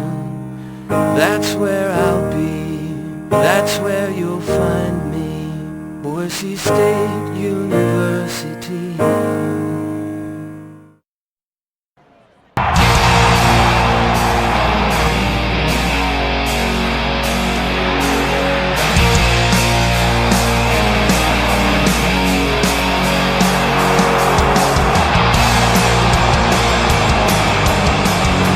Welcome back to the Tostitos Fiesta Bowl in Glendale, Arizona. Two of the highest scoring teams in the nation locked in a defensive struggle, Tim, and it's been interesting to see how they battle back and forth. Well, they have, and I'm with you. I think both defenses have been outstanding here in the first half of this football game. We knew about TCU. They're the best defense in the nation. We knew they'd come in and play well. I got to tell you, though, I'm a little surprised and particularly impressed with Boise State and what they've done on defense. I mean, they have made big plays all over the place. And take a look here. I mean, you see Kyle Wilson with a nice pass breakup right there. Now you're going to see Brandon Thompson. He's going to undercut a slant route. He's going to make a house call, take that back for 6 points. Kyle Wilson coming off the boundary on a sack, and then a couple of big run stops. That one on Turner, and then another one here on Turner. Boise State defensively really has done a very good job also in the pass game of tackling in space, because Andy Dalton has unloaded a lot of the footballs underneath versus that zone, and Boise State has really rallied up, and been very effective with their tackling. Let's check in with Chris Myers, see what he has for halftime. Chris. Sam and Tip, Chris Peterson just said he's not surprised the defenses have dominated. He needs Kellen Moore. He just said he has to step up. He led the nation in passing efficiency, but he didn't face a defensive line as big as the one that he's looking at TCU. It's affecting some of his passes and his accuracy. Gary Patterson is hoarse, losing his voice already, said his team was tight in the first half, said that he thought his team worked them too hard in practice leading up to this game, and he said if we get the ball, we're going to run it more in the second half and try and wear down their defense, and he said he's not going to adjust his secondary for Titus Young, but they will be aware of where he is. Sam, Tim? Thanks very much, Chris. Boise State will get the kickoff to start the second half, but I'm wondering about that late touchdown for TCU and the effect it'll have on the Horned Frogs and their offense when they get the ball. Well, it's huge momentum and confidence for them. They could not get anything going. Andy Dalton was confused, it looked like, early in the first half, and just what he was seeing, found his groove. Titus Young and Doug Martin deep. The ball bounces. Titus Young takes it at the 10. Picks up a couple of blocks, trying to get outside. Little cut in behind one of the defenders, and Titus Young goes down at the 32. Now it's time for tonight's Ford first half stats. Total yards, pretty close. The Broncos Very of even. Boise State. This is the one right here now. 28 rushing yards for TCU, a team that's up over 250 yards every game on the ground, and they rolled Boise State last year in the bowl game for over 270 yards. Not as effective today on the ground. Don't forget that one turnover. That was huge Touchdown. because it was a touchdown for Boise State. Jeremy Avery and Don Paul in the backfield. Kellen Moore, the quarterback, under center. It's Avery. Got a good block from Paul. Short pickup. Darrell Washington comes up to make the tackle. Well, he is an outstanding tackler. He leads his defense in tackling, and you're just not going to get away from that guy in space. There was a few examples in the first half where he's just not going to stay blocked long. He'll disengage, and then in the open field, you're not going to be able to shake him because of his athleticism. Two backs in for Boise State, but they split one of them. Doug Martin out to the left. Jeremy Avery in the backfield. As they line up Wildcat, they snap it to Avery. He hands to Martin. There's a good hole. Martin gets up to the 41-yard line. They've used that Wildcat formation a couple of times. That's a pickup of 8. Real nice job by Tyler Luttrell, who's going to be out to the right of your screen, the safety, and you'll see him. He's going to force it all back inside. There's him. It goes back inside. Now this safety, the deep safety, is going to stay at home. TJ Johnson comes out. That's just perfect defense from everybody out there on the perimeter. Kellen Moore back in. 3rd and 1. And the toss to Avery behind Don Paul. He's tackled for a loss by Darrell Washington. The senior linebacker does it again for TCU. Well, just a great job, just keying and diagnosing. Keys the play and then shoots it. Diagnoses what it is, and then he goes and finishes. You get a good example right there at his speed in the open field. He just ran the alley and prevented the running back from picking up the first down. That's a big-time play. Excellent defensive series for TCU, led by Darrell Washington. 3 and out for Boise State. This is Kyle Brotzman's 4th punt of the game. And a timeout has been called by TCU. Gary Patterson's team comes over to the sideline. Well, we've got some great shots outside the stadium. The aerial coverage for tonight's game presented by Bud Light. Inside the stadium, a good battle going on between Boise State, number 6 in the BCS rankings, TCU, number 4. Both undefeated teams. That's Jeremy Curley, who has 2 punt returns for touchdowns this season, standing at his own 22. How about those blood red stripes on their helmets for this game? They've worn them one other time this season. It was in their home game, that big matchup against Utah.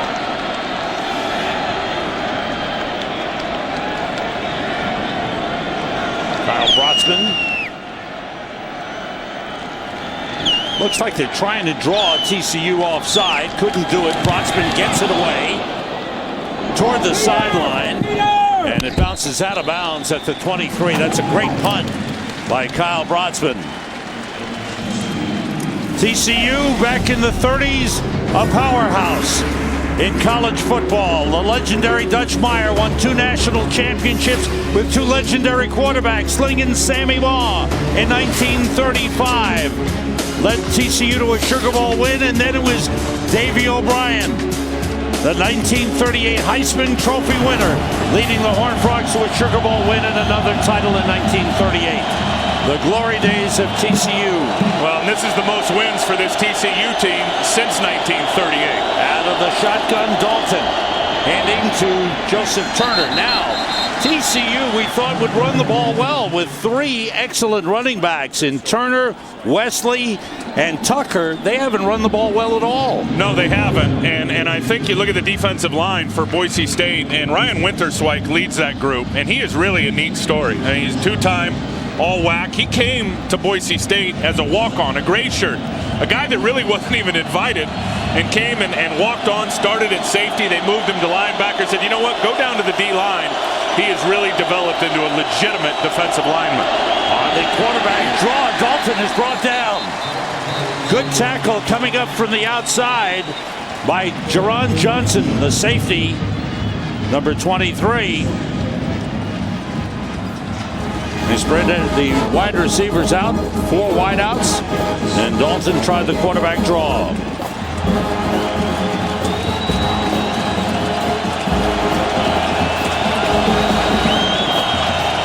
Big 3rd down play for the Horned Frogs of TCU.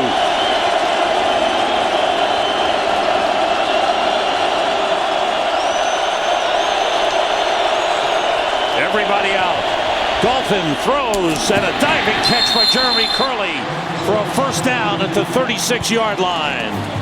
Good catch by Curley, a junior from Hutto, Texas. A good throw from Dalton because he had pressure right in his face, as you see right there, and he just unloads it, and Curley was able to run away from Winston Venable. That was McClellan that had the pressure on Andy Dalton. Andy just moved just enough. And that, look, a lot of quarterbacks are accurate, but the quarterbacks that are accurate with pressure in their face are the good ones. That was a terrific throw from Dalton. And to Joseph Turner, picks up a couple of yards. That was also the first 3rd down conversion in the game for TCU. I would expect Andy Dalton before long to keep one of those zone read plays himself. I mean, you really see Boise State crashing down on the running back as he sticks it in the belly of the back. Boise State really converges down and tries to pinch down to the line of scrimmage to stop that inside run. I would expect Andy Dalton to put that in the belly of Turner here pretty quick, pull it back out and run it himself. Luke Shivers, a fullback, lines up his tight end left. Off the play fake, Dalton throws and completes it to Curtis Clay, who caught the touchdown pass, and that's another 1st down for TCU up at the 48-yard line. Gary Patterson needs to keep the water in there to keep his voice alive. Pickup of 9. It's not uncommon for Gary Patterson to lose his voice, as Chris Myers told us. 2 tight ends in. 1st down, TCU. Freshman Ed Wesley in the backfield. Play fake. Dalton's got it and throws wide of Jimmy Young, the intended receiver. Last year, TCU's offense in the Poinsettia Bowl against Boise State dominated with 472 yards. Tonight, they haven't been sharp at all. Well, and I think Boise State feels like they're better on defense. Just talking to Kyle Wilson the other day, I said, where are you guys better? He said, we just got a great understanding of where everybody fits. We didn't have that understanding of the big picture of the scheme last year in that bowl game. We have it now. Sophomore Jonathan Jones, number 83, in at wide receiver. Quick pass outside to Mark Johnson. He's slowed down and ridden down by Winston Venable, number 17.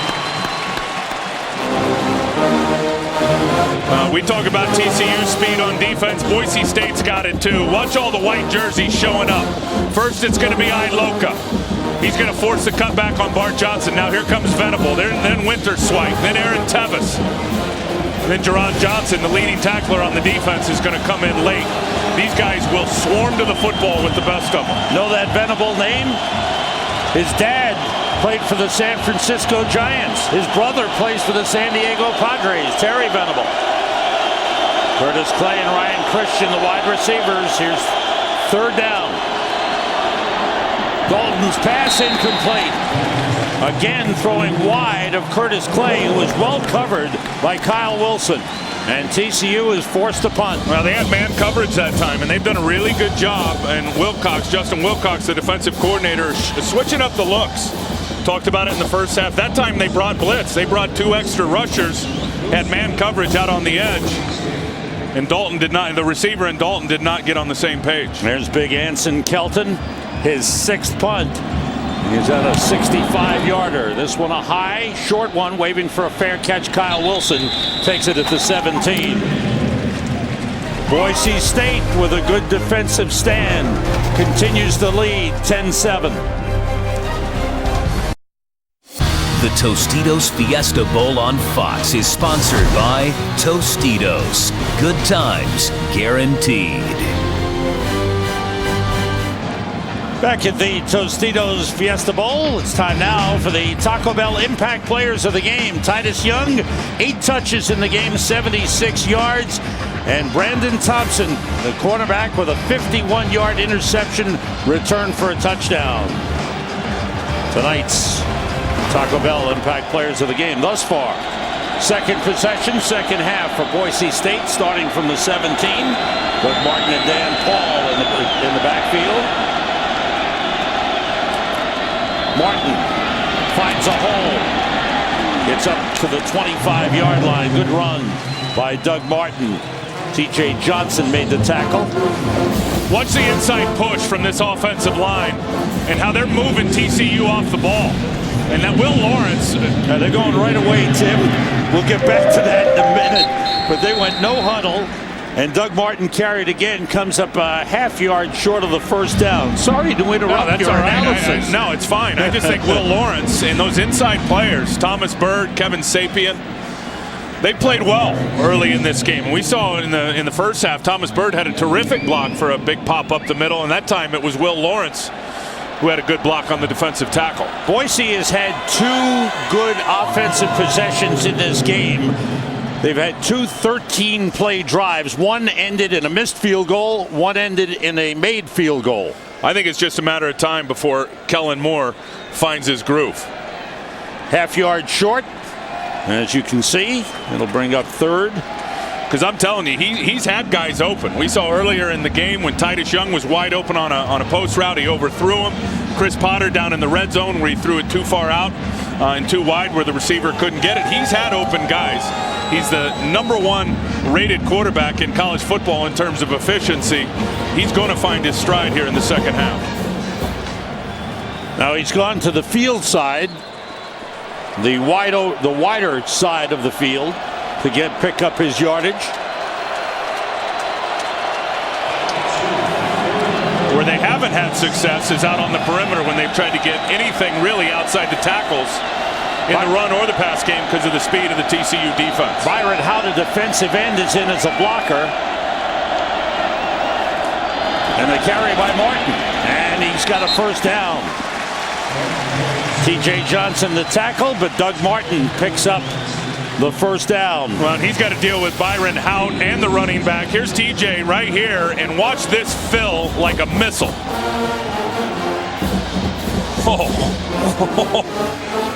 And he's really the guy that's got to play great today. When you look at Boise State and all the stuff they do offensively with all the formations, #3 right there, TJ Johnson in this second half. He's got to be the communicator to keep everybody on the same page. Off the play fake, Kellen Moore puts it up wide open. Kyle Leafaw, the tight end. And he's out of bounds in TCU territory at the 42-yard line.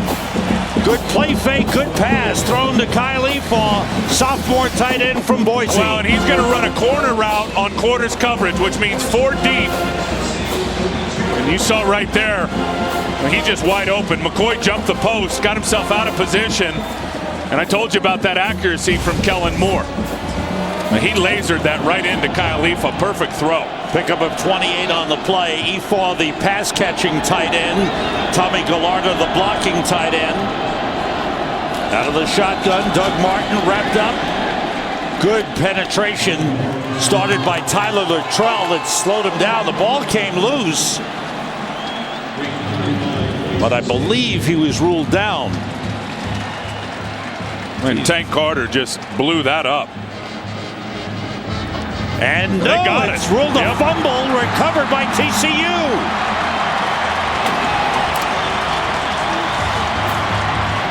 He never hit the ground. Looked like he was on top of the defender when the ball got ripped out. There's the hit there. Jerry Hughes has him. He's going down. He's still sitting on top of Jerry Hughes, so he's not down. There is nothing about Doug Martin that was down or ruled down. He is right on top of Jerry Hughes, and then that ball gets ripped out by Nuate. This game will be, this play will be reviewed. All reviews come from upstairs, and the replay official will check it out on the fumble ruled on the field. Reviews initiated from upstairs. Decision made by the replay official upstairs. Yeah, and I think this is going to be a fumble. Jerry Hughes and Nuate, it looked like Hughes was actually the guy that ripped it out. Review. The ruling of a fumble has been confirmed. First down, TCU. First turnover of the game for Boise State. The Horned Frogs of TCU take over. Jerry Hughes with a great play. Well, it was an awesome play because he's going to wrap him up and then he's going to rip at it, but it's Hughes' body that's on the ground, which doesn't allow Doug Martin to touch down anywhere. And the play's still alive, and then Henry Nuate came in to finish it off. Happy defense on the sideline. Now the offense goes to work from the 43. Turner is tripped up. Good defensive play up front by number 99, Michael Atkinson, a freshman from Windsor, Ontario, who is known as Canadian Bacon.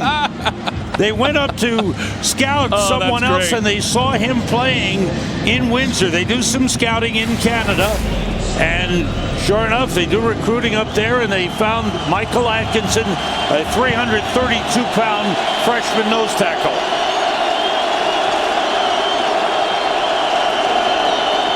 Dalton throws short, completes to Jimmy Young. Nice move against Brandon Thompson, and then he's taken out by George Iloka. In Boise territory, down close to the 42-yard line, a 14-yard pickup. Well, and that's the key. Look, if you're going to play off coverage, Andy Dalton's going to read the defense. He's just going to get it out, and then you've got to come up and tackle. And that time he fired it immediately to Jimmy Young, and Jimmy made a nifty little move to shake down Brandon Thompson to pick up extra yards and get the first. Andy Dalton, 15 of 22, 135 yards, 1 touchdown, 1 interception. TCU on the move, trailing by 3. Quick outside, Jeremy Curley. Curley ridden out of bounds by Brandon Thompson at the 38-yard line. A pickup of 5 on the play. Let's check in with Chris Myers. Chris. Sam, we're seeing a different Andy Dalton, calmed by his coach, and the coaching headsets working here in the second half. Now, Dalton, according to his teammates, during the year when the team was on the road at Clemson, trailing 10-7 in the second half in a driving rainstorm, rallied the team on an 86-yard drive. They took the lead. His confidence has never been higher, and his teammates say it was a turning point. It appears he's continuing that at this moment. Jonathan Jones in at wide receiver. The pass to Jeremy Curley. He avoided Kyle Wilson. Great move by Curley, and Winston Venable finally brought him down at the 16-yard line of Boise State. This is too easy right now for Boise State, and Andy Dalton is just going to take what the defense gives him. And look at the cushion that Kyle Wilson has here. He's come over to the field, going to have a clear-out route there, and that's just too easy. See there, Curtis Clay on the clear-out route. Kyle Wilson with too big of a cushion. He can't get there, and then again, he misses the tackle. And Curley's able to pick up the extra yards, and they've got it down into the red zone. Game 22 on the play. 2 tight ends in. Matthew Tucker in the backfield. Dalton still got it, and he's brought down. That was nice penetration on the play by Aaron Tevis, sophomore linebacker out of Tucson, Arizona. Close to home for Aaron Tevis, a finance major who made the stop on Andy Dalton. Big test now, the Boise State defense, as their 10-7 lead is in jeopardy.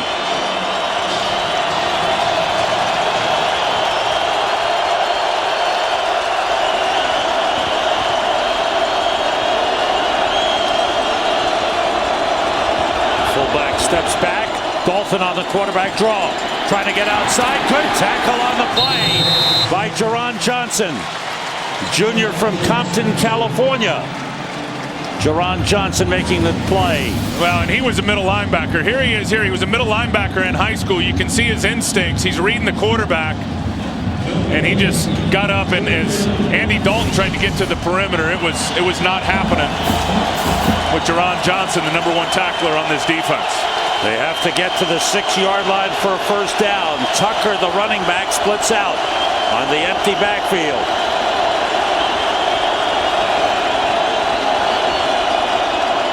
Quick outside to Matthew Tucker, and he's wrestled down at the 7-yard line by Aaron Tevis. Another good play by sophomore linebacker Aaron Tevis. Well, and that's the key, and we've been talking about it this drive. If you're gonna play off and soft and let Andy Dalton just get it out in about a second and a half, you've got to rally up and make tackles. It's a really good job there by Aaron Tevis. Ross Evans comes on as TCU will attempt a field goal from 29 yards out. Evans 14 for 17 this season. And the kick is right through. And the game is tied. So the Horned Frogs of TCU, who were down 10 early, have come back to tie the game. These great overhead shots capturing the atmosphere here in tonight's game are brought to you by DirecTV. If you call yourself a sports fan, you've got to get DirecTV. TCU tying the game after being down 10-0 in the first half. Kevin Sharples teeing it up. Sharples, a junior from the Woodlands, Texas. TCU, Sam, came out on defense, and their best players that last drive made great plays. I mean, Darrell Washington in this second half has been everywhere, and then it was Jerry Hughes that had the big tackle and the forced fumble. Titus Young from the 4. He's quick, but he's brought down across the 25 to 27. Well, to vote for Mark Ingram or any of the other AT&T All-America candidates, text VOTE to 345-345 on your AT&T wireless phone, or go to foxallamerica.com for more information. You could win a trip to next year's national championship game. Find out the AT&T All-America Player of the Year winner during the BCS National Championship game on January 7th. Give the D linemen a little love, will you? All those guys get all the awards. How about Sue in Nebraska? Oh, he's special. Jeremy Avery in the backfield. The play fake by Kellen Moore. Throws to his brother Kirby. Their first connection of the game up to the 31-yard line. Tyler Luttrell made the tackle. Pretty close throughout. And here they are. Total yardage, TCU 200 yards. Boise State 197. Only one team has put up more than 300 yards total offense against TCU, and that was Clemson early in the season. On 2nd and 5. 3 wide receivers right. Outside to Titus Young. But that closed down in a hurry. Excellent job by Tank Carter helping out Greg McCoy. A very good job by Carter, because this guy can just go sideline to sideline. Now watch him. He's out here to the right of your screen, and you're going to see him fly to the football and elude the block of Kirby Moore and then go get himself a tackle. Really well done by Tank Carter. That guy's got a pretty neat story too.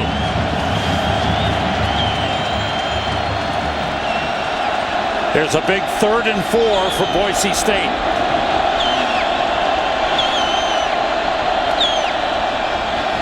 Outside to Titus Young.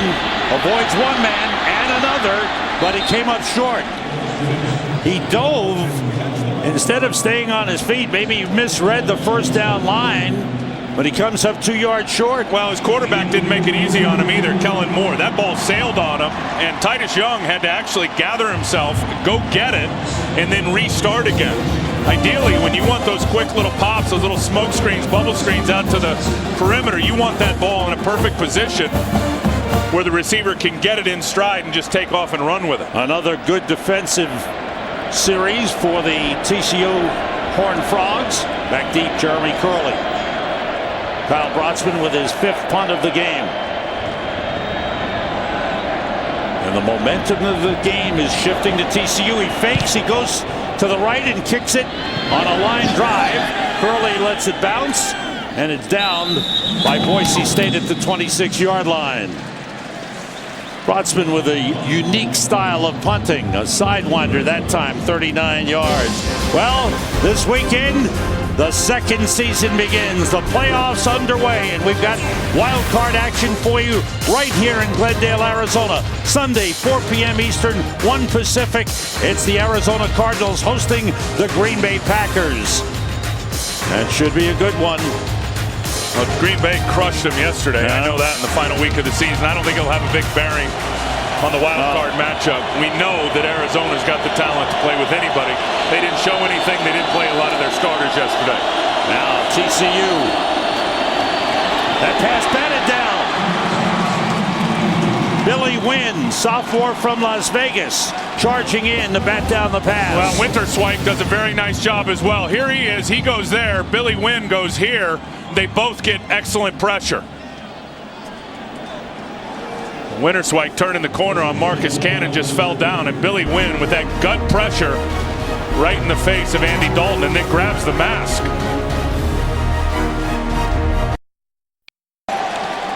Left guard Kyle Dooley injured on the play, limps off to the sideline. Replaced by Blaze Foltz, a redshirt freshman from Derby, Kansas. There's Foltz, number 66. 2nd and 10 coming up for TCU. 2 running backs in, Joseph Turner and Ed Wesley.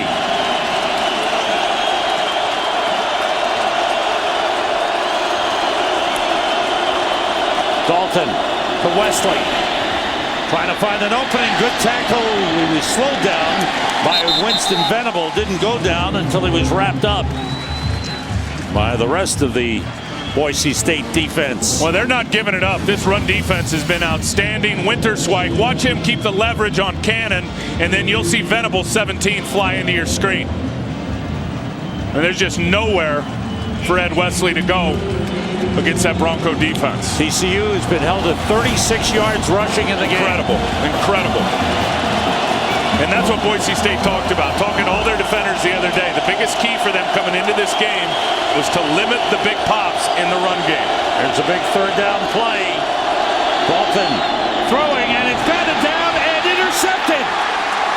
Great interception by Darrell Acree, the middle linebacker.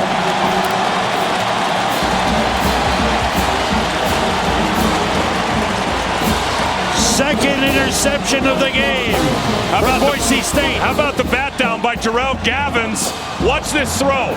You'll see Gavins just lay out, get his hand up, and then Acree stretches out. What a great pass breakup, and then Acree stretches out. That's not going to be an interception. No. Yeah, that will not be an interception, but a great attempt by Acree, but a terrific bat down pass breakup by Terrell Gavins. Gavins, a sophomore cornerback from Miami, made a terrific play. The play's under review. Looked like the ball hit the ground. Still awaiting the official ruling from upstairs, but it looks like this ball hits the ground. Well, hard to tell from this side, this angle here, as Acree really stretches out for it, but you'll see the perfect shot.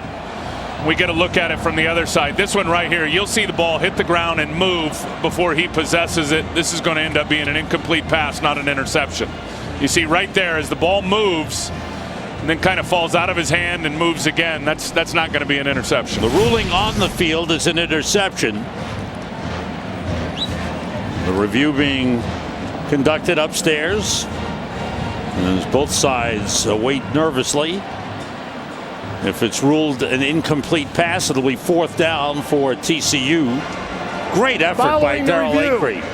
The ruling is an incomplete pass. 4th down at the 27-yard line. TCU. And TCU fans are pleased with that ruling, but TCU will be forced to punt. That's a good defensive series by Boise State. Game tied 10-10. Well, they've had one bad series, and that was the touchdown that they gave up in the first half to Curtis Clay on the sidelines. Otherwise, this defense has been terrific.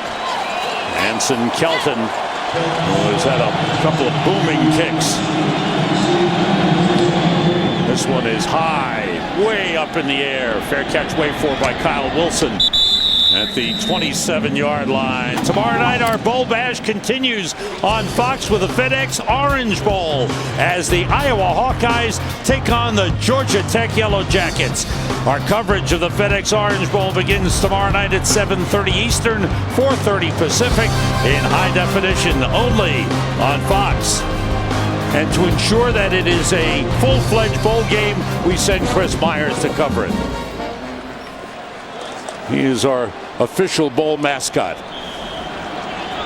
Boise State from the 27. Austin Pettis is in, split out wide to the right side. Now he motions.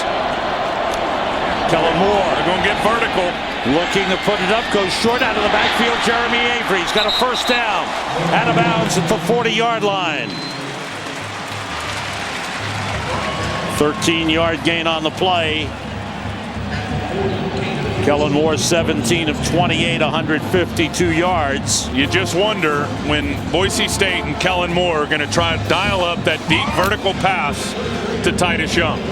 We have reached the end of the 3rd quarter when you have 2 unbeaten teams. As highly ranked as these, you look for a terrific ball game.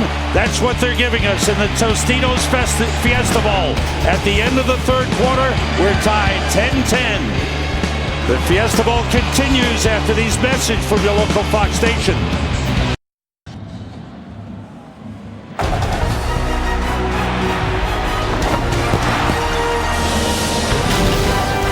Welcome back to the Tostitos Fiesta Bowl in Glendale, Arizona. Sam Rosen, Tim Bryant, Chris Myers, number 4 in the BCS. TCU, 12-0, number 6 in the BCS. Boise State, 13-0, tied 10-10 as we start the 4th quarter at the 40-yard line. Kellen Moore. Jeremy Avery carries, and he's tripped up. Gets forward to the 43. This has been a hard-fought battle. The defenses have been outstanding in this game. Well, the game plans really for both defenses have been executed perfectly. And then I'm very surprised that we got 20 collective points in this game, 10-10. You're talking about 2 teams during the course of the regular season that collectively put up 84 a game. Incredible. On 2nd and 7. It's Doug Martin. Short gain across the 45 up to the 46. If you're just joining us, Boise State grabbed the lead with their defense coming through as Brandon Thompson made the interception and returned it 51 yards for a touchdown. Then late in the first half, it was Andy Dalton to Curtis Clay for a touchdown, 30 yards that got TCU on the board for the first time in the game. And really a good move by Clay on the double move, and quarterback Andy Dalton sold it with the pump fake, and he was able to run by the corner, Brandon Thompson. 2 tight ends in, and Avery, the running back, goes in motion. Comes the blitz. Moore gets rid of it, and it's broken up. Good defensive play by Jason Teague as he covered Mitch Burrows on the play.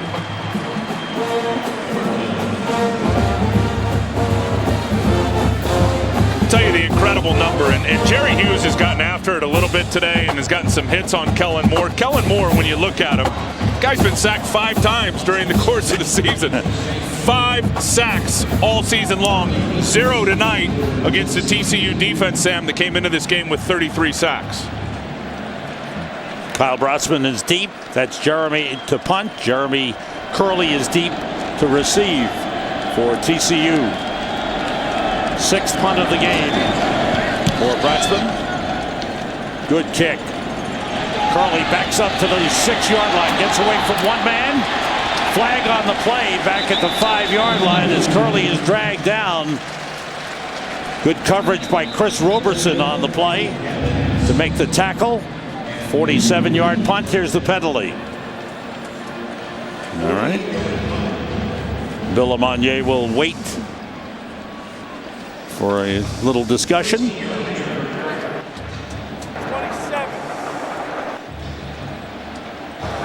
Illegal block in the back. Number 27. Half the distance from the goal from the spot of the foul. First down. Jason Teague called for the penalty, and TCU is backed up to their own 2-yard line. Welcome back to University of Phoenix Stadium in Glendale, Arizona. It's time for tonight's GMC May the Best Truck Win game summary. Total yardage close. TCU held to only 38 yards rushing in the game. Kellen Moore, 17 of 29. Andy Dalton, 18 of 27. Well, the touchdown and interception for Andy Dalton, who's lined up in the end zone and puts it up and completes it. And breaking away briefly on the play was Jimmy Young, getting up to the 15-yard line. That's good for a first down. Jimmy Young, you talk about a selfless player, a guy that you look at him last year, he led this team in receptions. He had 59. He's come into this year. He's only got 29 catches.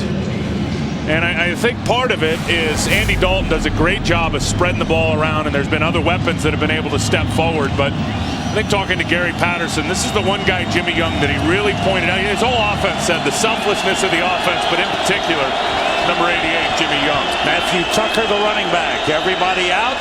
Dalton puts it up deep for Jimmy Young, and he's got it with a beautiful leaping catch. He got behind Brandon Thompson to make the grab. And with that pass, Andy Dalton has become the all-time leading passer in yardage. Let's see what happens. TCU. Brandon Thompson's in press coverage.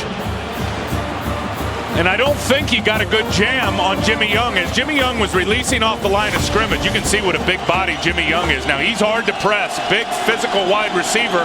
And I think he just beat Brandon Thompson on his release. On first down, he tried to hit Jeremy Curley, but he missed. And you see the numbers, passing the previous leader, Max Naki, who set the record in between 1992 and 95 of 7,370 yards. Now it's Andy Dalton, number 1 in TCU history. Here's the play. There's the matchup right there. Brandon Thompson in press position. Let's see what happens. Oh, yeah, he just misses. He tries to press and give a two-hand shiver to Jimmy Young right in the chest, and Jimmy did a great job of just knocking the hands down, getting his inside release, and then breaking it down the field. On 2nd and 10, the play fake. Dalton throws it, tipped, and incomplete. It was almost caught by Jonathan Jones after the tip.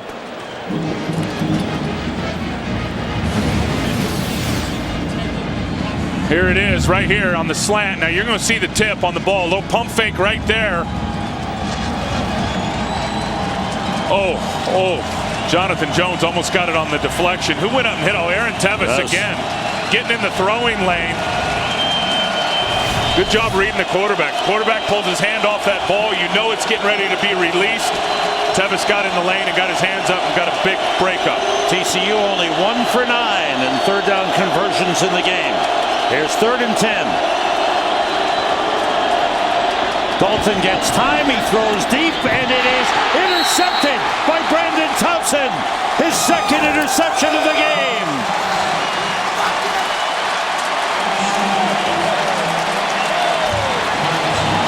He had Antoine Hicks covered perfectly.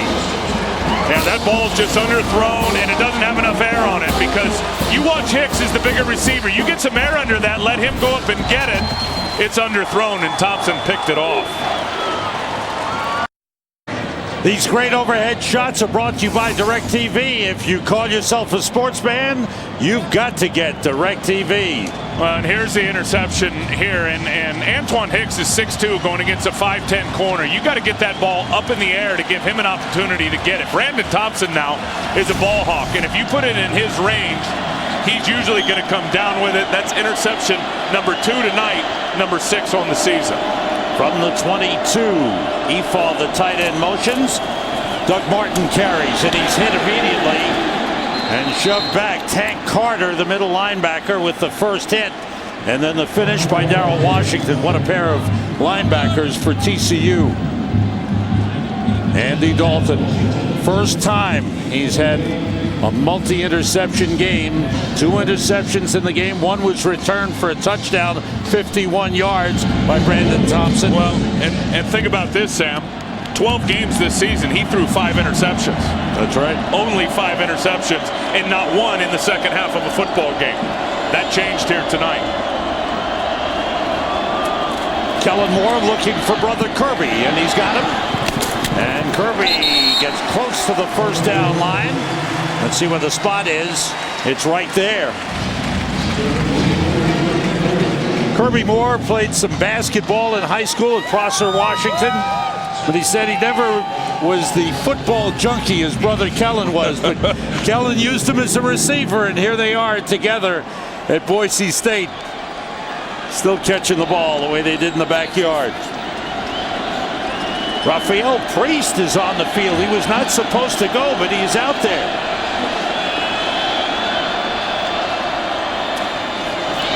Doug Martin carries, and he's brought down on the play. Well, they started playing football at age 9, did Kellen Moore. And there was brother Kirby right alongside, the younger brother. And he started throwing to him. And Dad Tom coached him up in high school. And we talked about being a football junkie. They downloaded football games. Man. And he broke up defenses. And this season, he threw 39 touchdown passes. Yeah, one every 10 throws. He's got great football intelligence, FBI, in terms of understanding what the defense is showing and how to break it down. Kellen Moore rolls and throws to Kirby, and he's got it up at the 32-yard line, but there's maybe a gain of 1 on the play up at the 33. And I think that's what Chris Peterson, they do a great job recruiting, and they're not so hung up on size and speed. Kellen Moore came in and talked to us the other night. He's 6 foot tall. He's about 180, 185 pounds. And, I mean, he's not imposing physically when he walks through the door. But when you watch him play, just as Chris Peterson did, won't get caught up on the size and the speed. He loves smart football players. 3rd and 9 for Boise State. Everybody out. And the pass batted up in the air, falls incomplete. Good pressure up front by Wayne Daniels, the defensive end. A junior out of Kilgore, Texas.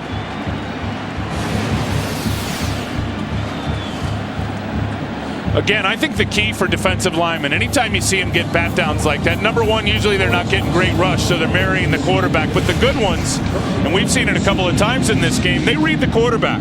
And as soon as that offhand, Sam, comes off the football, they know that the quarterback's getting ready to release the ball. So they screen in front of them, play it accordingly, get their hands up. That time you got a pass breakup, got a bat down. And TCU's defense comes up big after the turnover. Rotsman throws it on the fake, completes to Efall, the tight end. Kyle Efall inside the TCU 40. They fake the punt, and Brotsman hits Kyle Efall for a big first down. Well, and Boise State has these gadget plays. We saw it in 07. Watch this. He's sitting as the up back. He clears out right down the seam. How about the throw from Brotsman? Guy right in his face, and he throws a perfect strike to Kyle Efall for the first down, and a big, big first down. That was in the fourth quarter. That was a 4th and 9. They gained 29 down to the TCU 38-yard line. They are not afraid to do anything in big spots, Boise State. 3 wide receivers left, everybody out. Moore to Efa again. First down at the 27-yard line, and suddenly Kyle Efa, a sophomore out of Boise, Idaho, and Capitol High School, becomes a big target for Kellen Moore. You got to take one more look here at the fake by Kyle Efa. Here he is. He's going to release as the rush comes. Brodsman with Tanner Brock right in his face. Throws a perfect ball, and I believe that's the second time they've run that same play this year, Boise State, with their punt team. Austin Pettis on the field. Kirby Moore motions. Kellen Moore gets pressure and completes it to Titus Young. Down to the 18-yard line. Alex Abileye with the tackle. Comes up just short of the first down.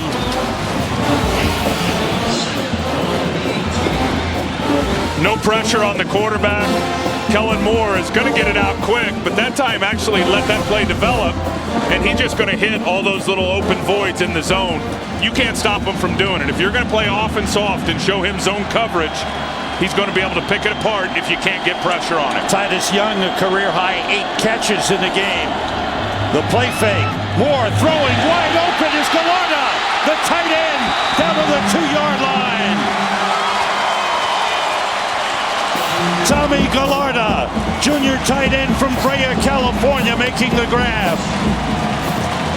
And Kellen Moore has been outstanding on this drive. There he is, Gallardo. He's just going to run out to the corner of the end zone. And the whole defense got sucked up. Darrell Washington, I believe, was the guy responsible for him defensively.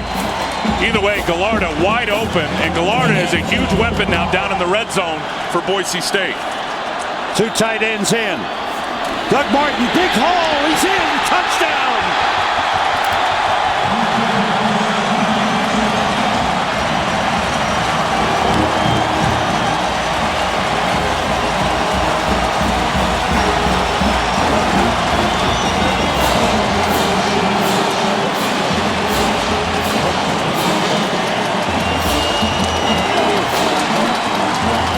A fabulous drive by Boise State, keyed by the fake punt. And they have the lead again. Here's Brodsman for the extra point. It's good. And Boise State leads TCU 17-10. Look at the touchdown here. Danny Paul with a real good block. Chris Potter was able to kick out Wayne Daniels. Then it's the safety against Dougie Martin. Touchdown. TNT All-America Player of the Year winner during the BCS National Championship game on January 7th. Doug Martin's 15th rushing touchdown this season. Kellen Moore was 5 for 6 on that drive, 49 yards. Not bad, Doug Martin, for a guy who started the season playing safety for the first 3 games.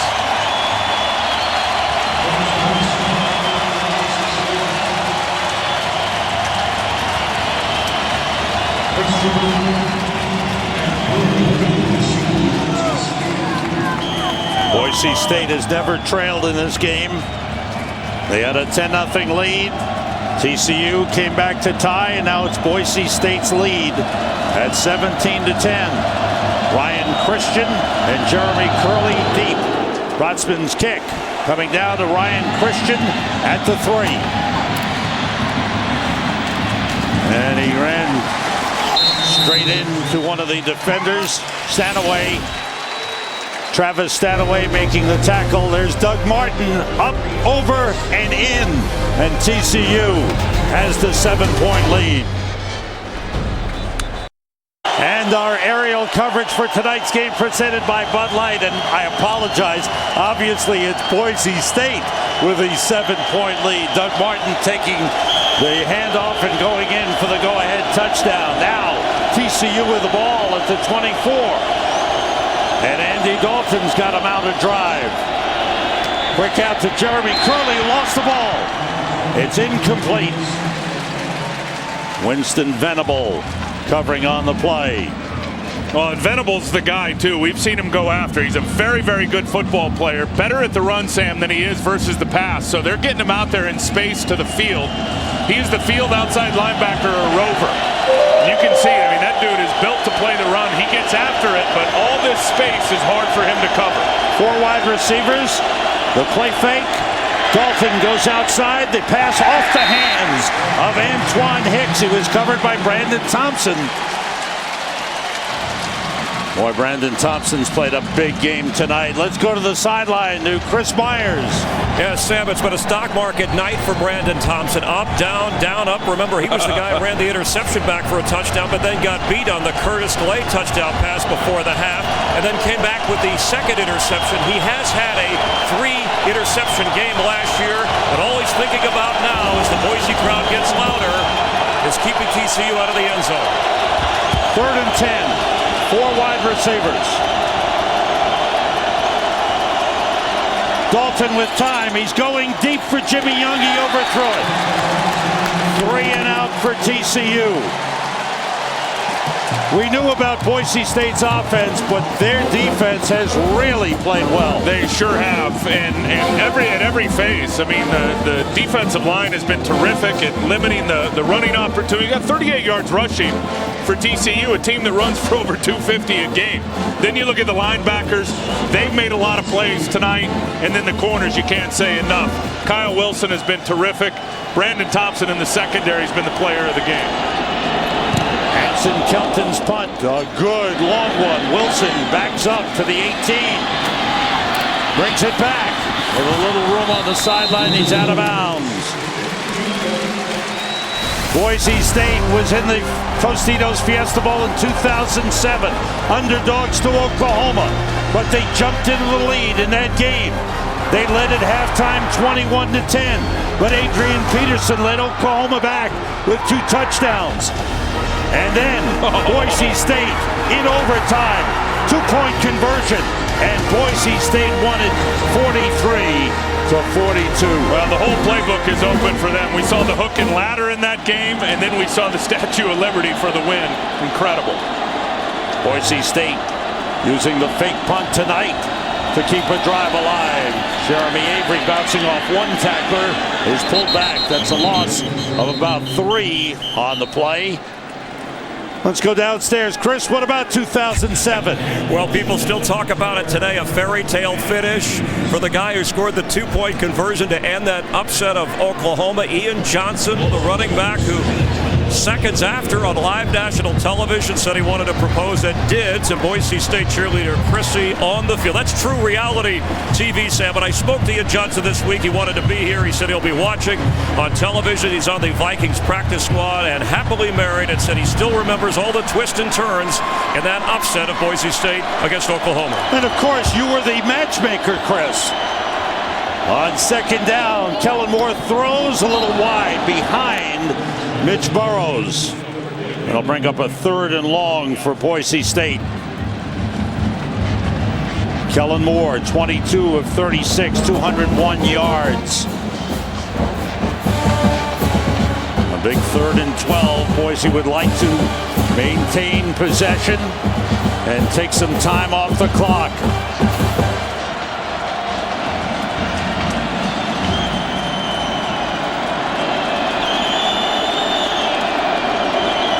Three wide receivers left on 3rd and 12.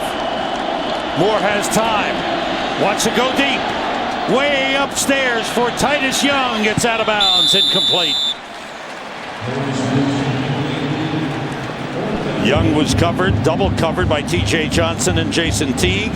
Yeah, I don't understand that play, to be honest with you. And I know it was 3rd and long, but TCU had every one of their defenders extremely deep, and you just weren't going to beat him with a deep throw. And you saw some underneath routes that were coming free, and Kellen Moore tried to take the deep shot down the field. Risky throw with all those defenders deep. Last thing you want to do right now with 5:48 left, up 7, is throw a risky throw and get intercepted. Jeremy Curley is back.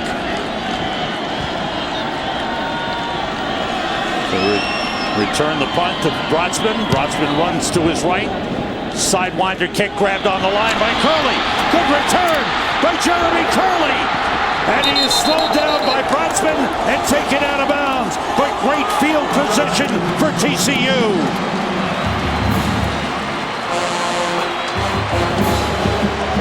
That time the line drive punt didn't work for Bratzman. Well, and that's the thing. And Curley's brought a couple back this year. He's got electrifying ability in the open field, but there was no hang time on that punt. You said it. It was a line drive. The coverage could not get down there before Curley was able to field it.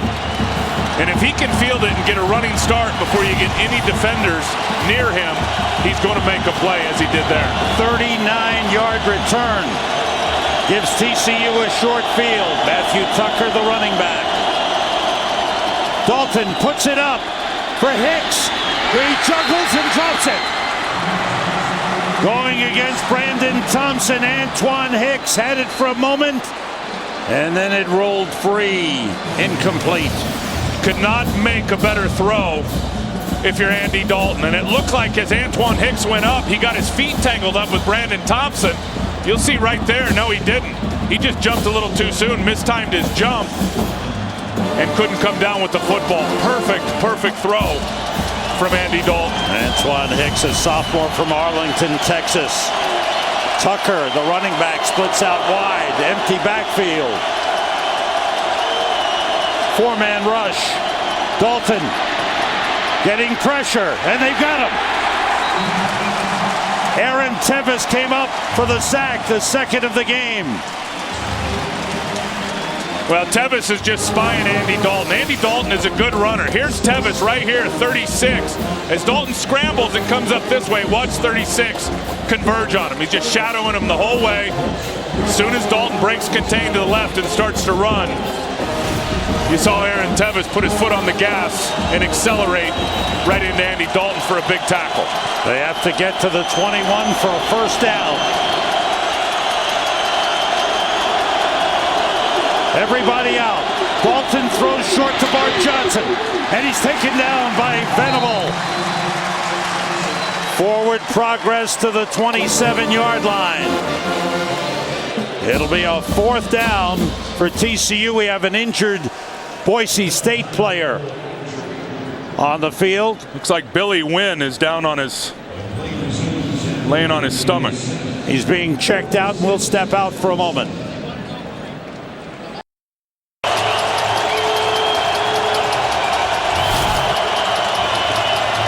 It's fourth down for TCU. Freshman Darren Kuntz replaces the injured Billy Wynn. Dalton going up and down the line to let his linemen know the play. Ryan Christian in motion. Everybody out. Dalton being pressured. Throws, and the ball's incomplete. Jimmy Young couldn't hang on.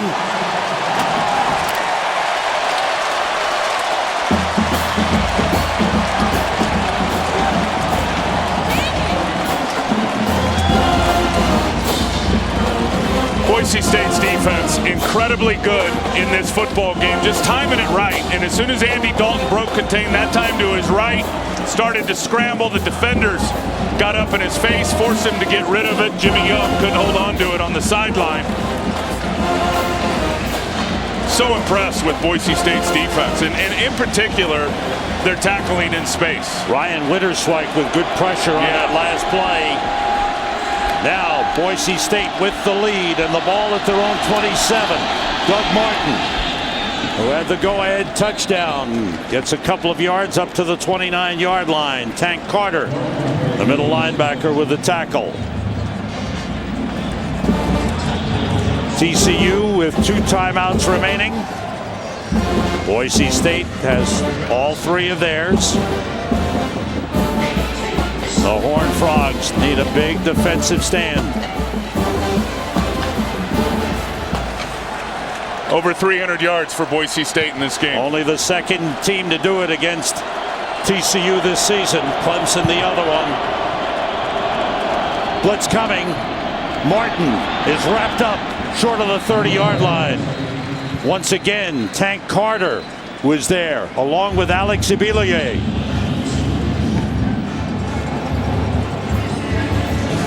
Here's that fourth down play, and it looked like Andy Dalton had the post route open, right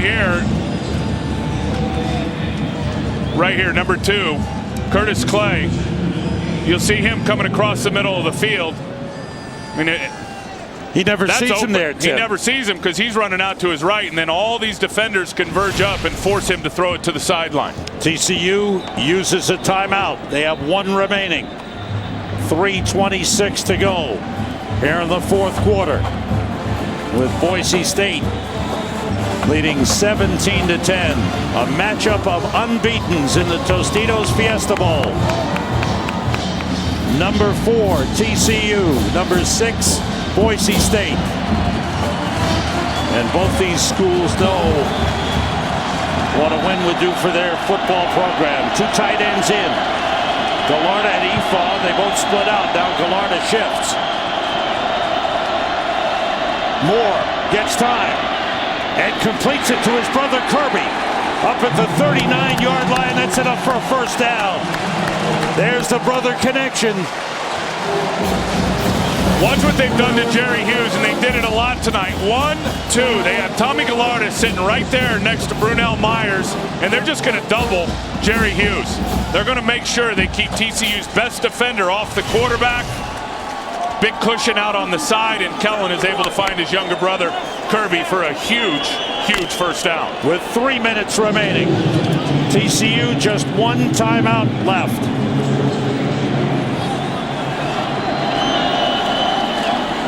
Doug Martin up to the 43-yard line.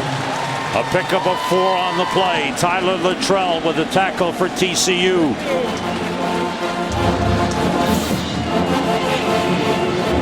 That big number 1 for TCU. They only have 1 left. They need a couple of big stops here.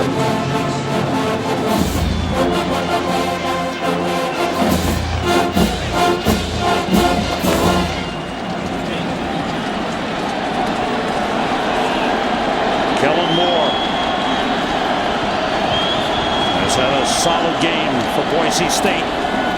Doug Martin hit by Tank Carter, the middle linebacker. Another good tackle at the 44-yard line.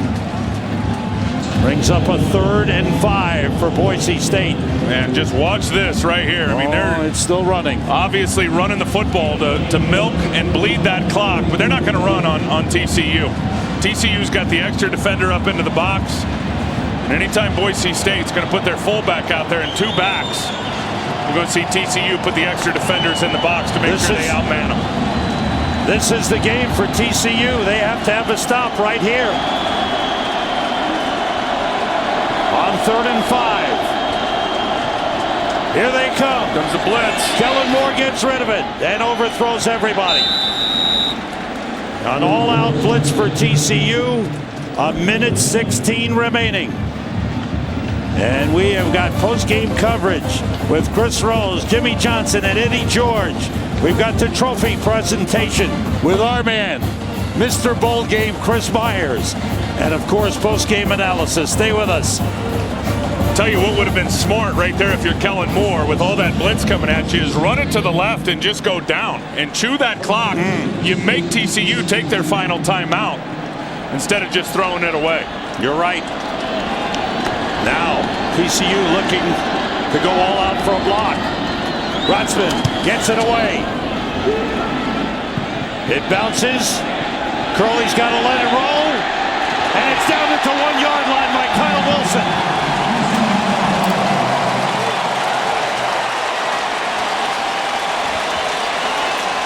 "55-yard punt." Last time Bratzman's punt was returned big by Jeremy Curley. But now TCU has got to go 99 yards. How about the plays by him tonight? That punt right there, knocking it all the way down to the 1, and then the great throw on the fake punt to Kyle Efa for what ended up being a huge, huge play in this game. Well, you see that. TCU with 1:06 remaining and 1 timeout. They've got to go 99 yards.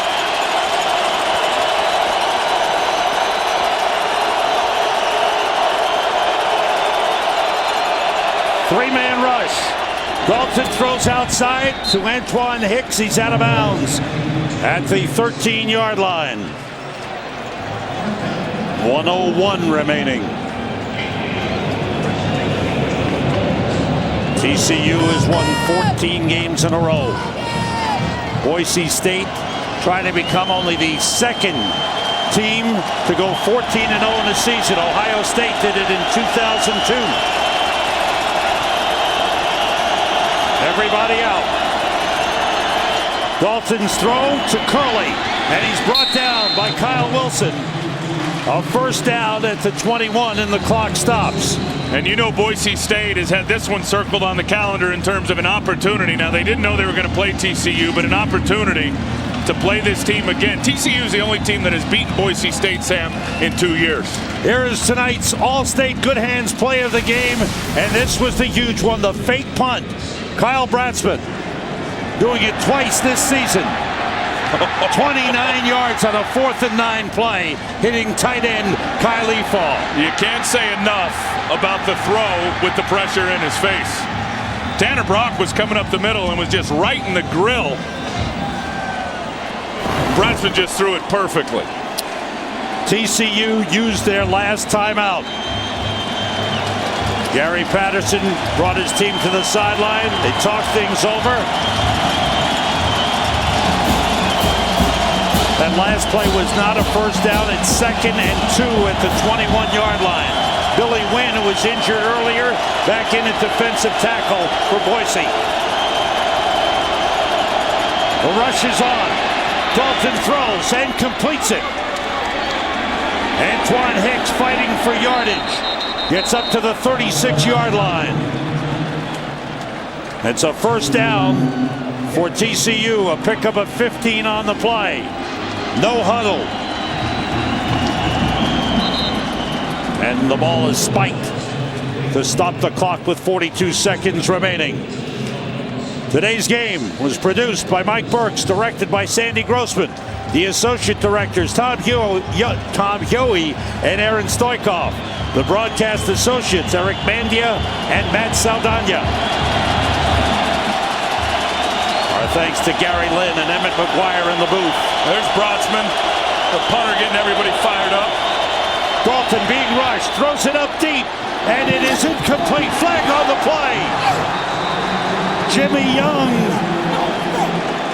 gets up, yells something at Kyle Wilson. Gerald Gavins was there for Boise State.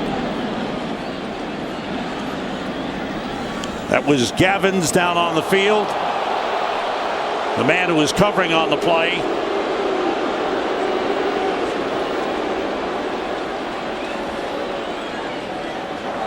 Pass interference, defense, number 10. 15-yard penalty for the previous spot. Automatic, first down. Gavins, a sophomore from Miami, Florida, commits the interference penalty. Well, you better be careful with Jimmy Young, running down the sideline without safety help over the top. And watch the hit from Billy Wynn here as he lowers the boom on Andy Dalton. Good throw by Andy Dalton with all the pressure in his face. It's a 15-yard penalty. Gavins is hurt on the play. The ball will be spotted at the Boise State 49-yard line.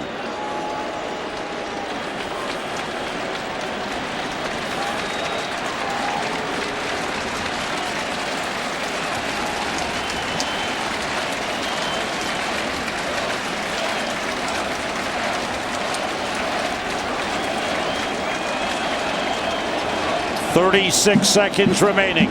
TCU out of timeouts.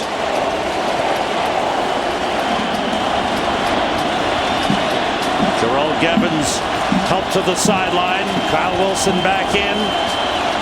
Had one cornerback. The other corner is Brandon Thompson. Everybody out. Dalton getting pressure. On the move, he throws and completes it to Jeremy Curley, who's out of bounds at the Boise State 30-yard line. They're in striking range of the end zone. Nice job by Andy Dalton just extending the play. He'll escape out to his right. And a good job by the receiver, Curley, coming back to the football. Has Boise State backed off too much, giving them too much room, Tim? Well, they can't do it now. I mean, they're in striking distance. They're going to have to play medium range coverage. They can't play off and soft and get huge cushion. And that pass up for grabs is intercepted by Venable, who goes to the ground at the 28.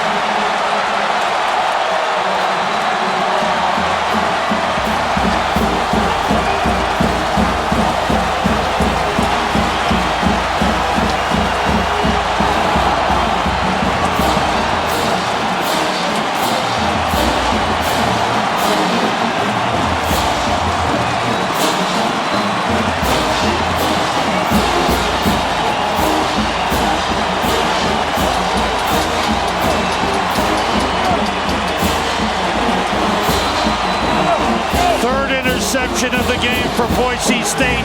Winston Venable picked it off after the deflection. How about the pressure from Ryan Winterswijk, and then Brandon Thompson gets up and tips it up in the air. There's the pressure. Too much air under the football. Gives an opportunity for Brandon Thompson to recover.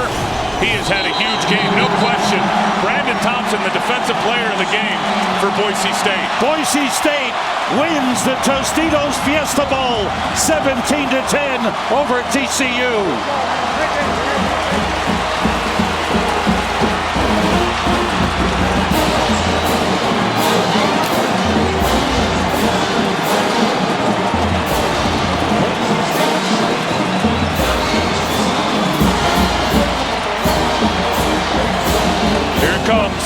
They're sneaking up on him. Where's the coach? Boise State in 2007 made headlines with their win over Oklahoma. They're going to get him in the Tostitos Fiesta Bowl, and here they are again.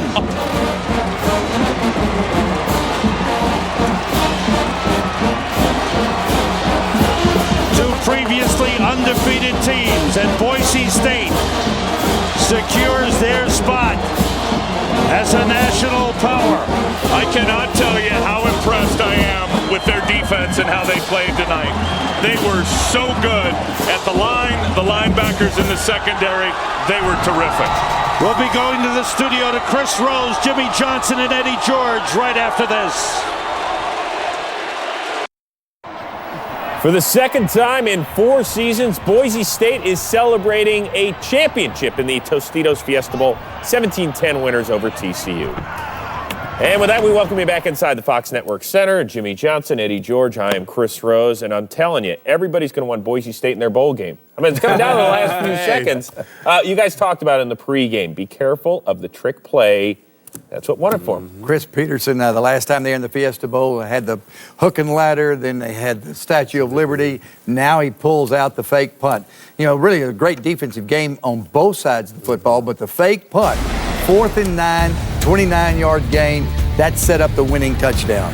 Would you have the guts to call that in that sort of situation, Jimmy? Be honest. If I'm coaching in Boise State, I'm going to call him. That's what Martin finishes it off with the game-winning touchdown. And let's give some credit to that Boise State defense in Andy Dalton's face all night. Absolutely. Defensive coordinator for Boise State, Justin Wilcox, did an outstanding job of game planning Andy Dalton all night. He made him throw, 3 interceptions tonight, got to him 2 sacks. They protected Andy Dalton all year long, but they pressured him into making some really bad decisions tonight. Yeah, Dalton had thrown just 10 interceptions in his previous 29 games. Tonight he got picked off 3 times. And so now Boise State is just the second team ever to go 14-0 in a season, joining the 2002 national champion Ohio State Buckeyes. Right now, back to Glendale and Sam Rosen. Sam? Thanks very much, Chris. The celebration continuing for Boise State. We're getting ready for the presentation of the championship trophy. Let's go to public address announcer Jeff Munn. Ladies and gentlemen, on the field, Fox Sports' Chris Myers. Once again, the Tostitos Fiesta Bowl put on a great show, and Boise State victorious.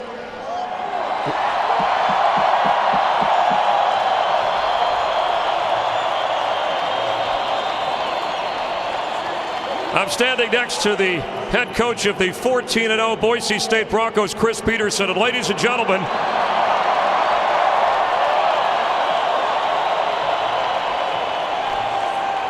a sea of orange and happy players joining us to present the awards. Frito-Lay Group Vice President of Marketing, Ann McCurgy, and Tostitos Fiesta Bowl Chairman, Alan Young. Alan, we'll have you make the presentation. Well, on behalf of the 39th Annual Tostitos Fiesta Bowl and our 3,000 volunteers, we're proud to present this trophy to Coach Chris Petersen and the Boise State Broncos.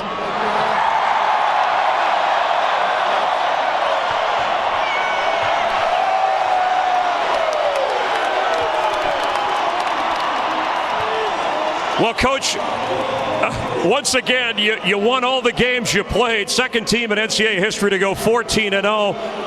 Are you worthy of being number one? I just know that these kids have the most unbelievable heart. We got the most unbelievable fans. And like we said before, this one once again is for you, Bronco Nation. And Coach, we expected a lot of offense. Of course, you beat a good TCU team. Talk about the fake punt, the call, the guts. You're always worth a trick or two when it matters most. Well, we have tremendous respect for TCU. We knew it was going to be a hard-fought game. We knew it would be a defensive game. And, you know, a play here, play there can turn the tide. And, you know, like I said, our hat's off to TCU. This game could have gone either way, and we were fortunate to pull it out. All right, and the magic at the Fiesta Bowl, Coach. Once again, a pleasure to see your team. But thank you. Congratulations. Thank you very much. There's no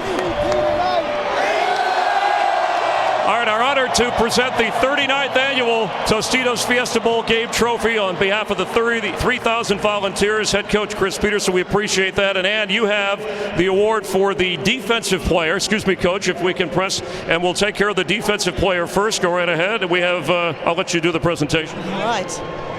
First of all, Coach Petersen, and to all the fans and you incredible players, what a game, congratulations.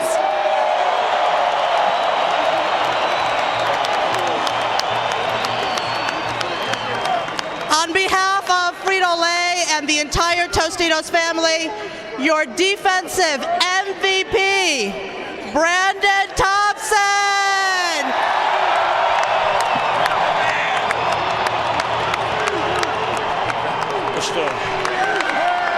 Brandon, congratulations. 2 interceptions in the game, and you held down a TCU offense that a lot of people had problems holding. What was the key defensively across the board for your squad tonight?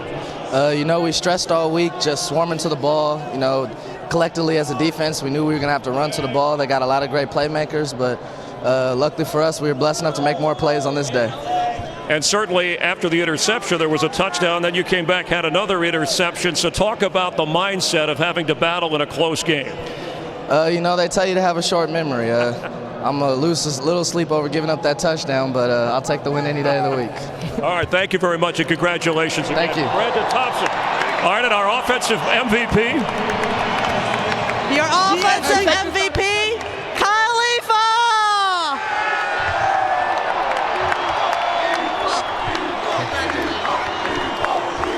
All right, Kyle, terrific defense, and you were the recipient of the fake punt, the pass, and a couple of other big plays. Let's talk about what the call was there, and did you know the ball was going to you? On the fake, yeah, it was Riddler check, and I just didn't want to screw it up.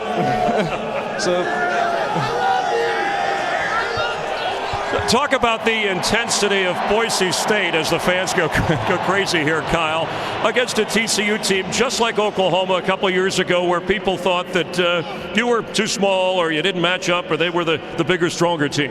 Yeah, well, I mean, our guys just fight harder and they play hard and they just want it. And thank you, fans, for coming out. This is ridiculous how many people came out, so thank you for coming. And undefeated 14-0, do you think of your team as number one? Probably not. But, I mean, we maybe next year, I don't know.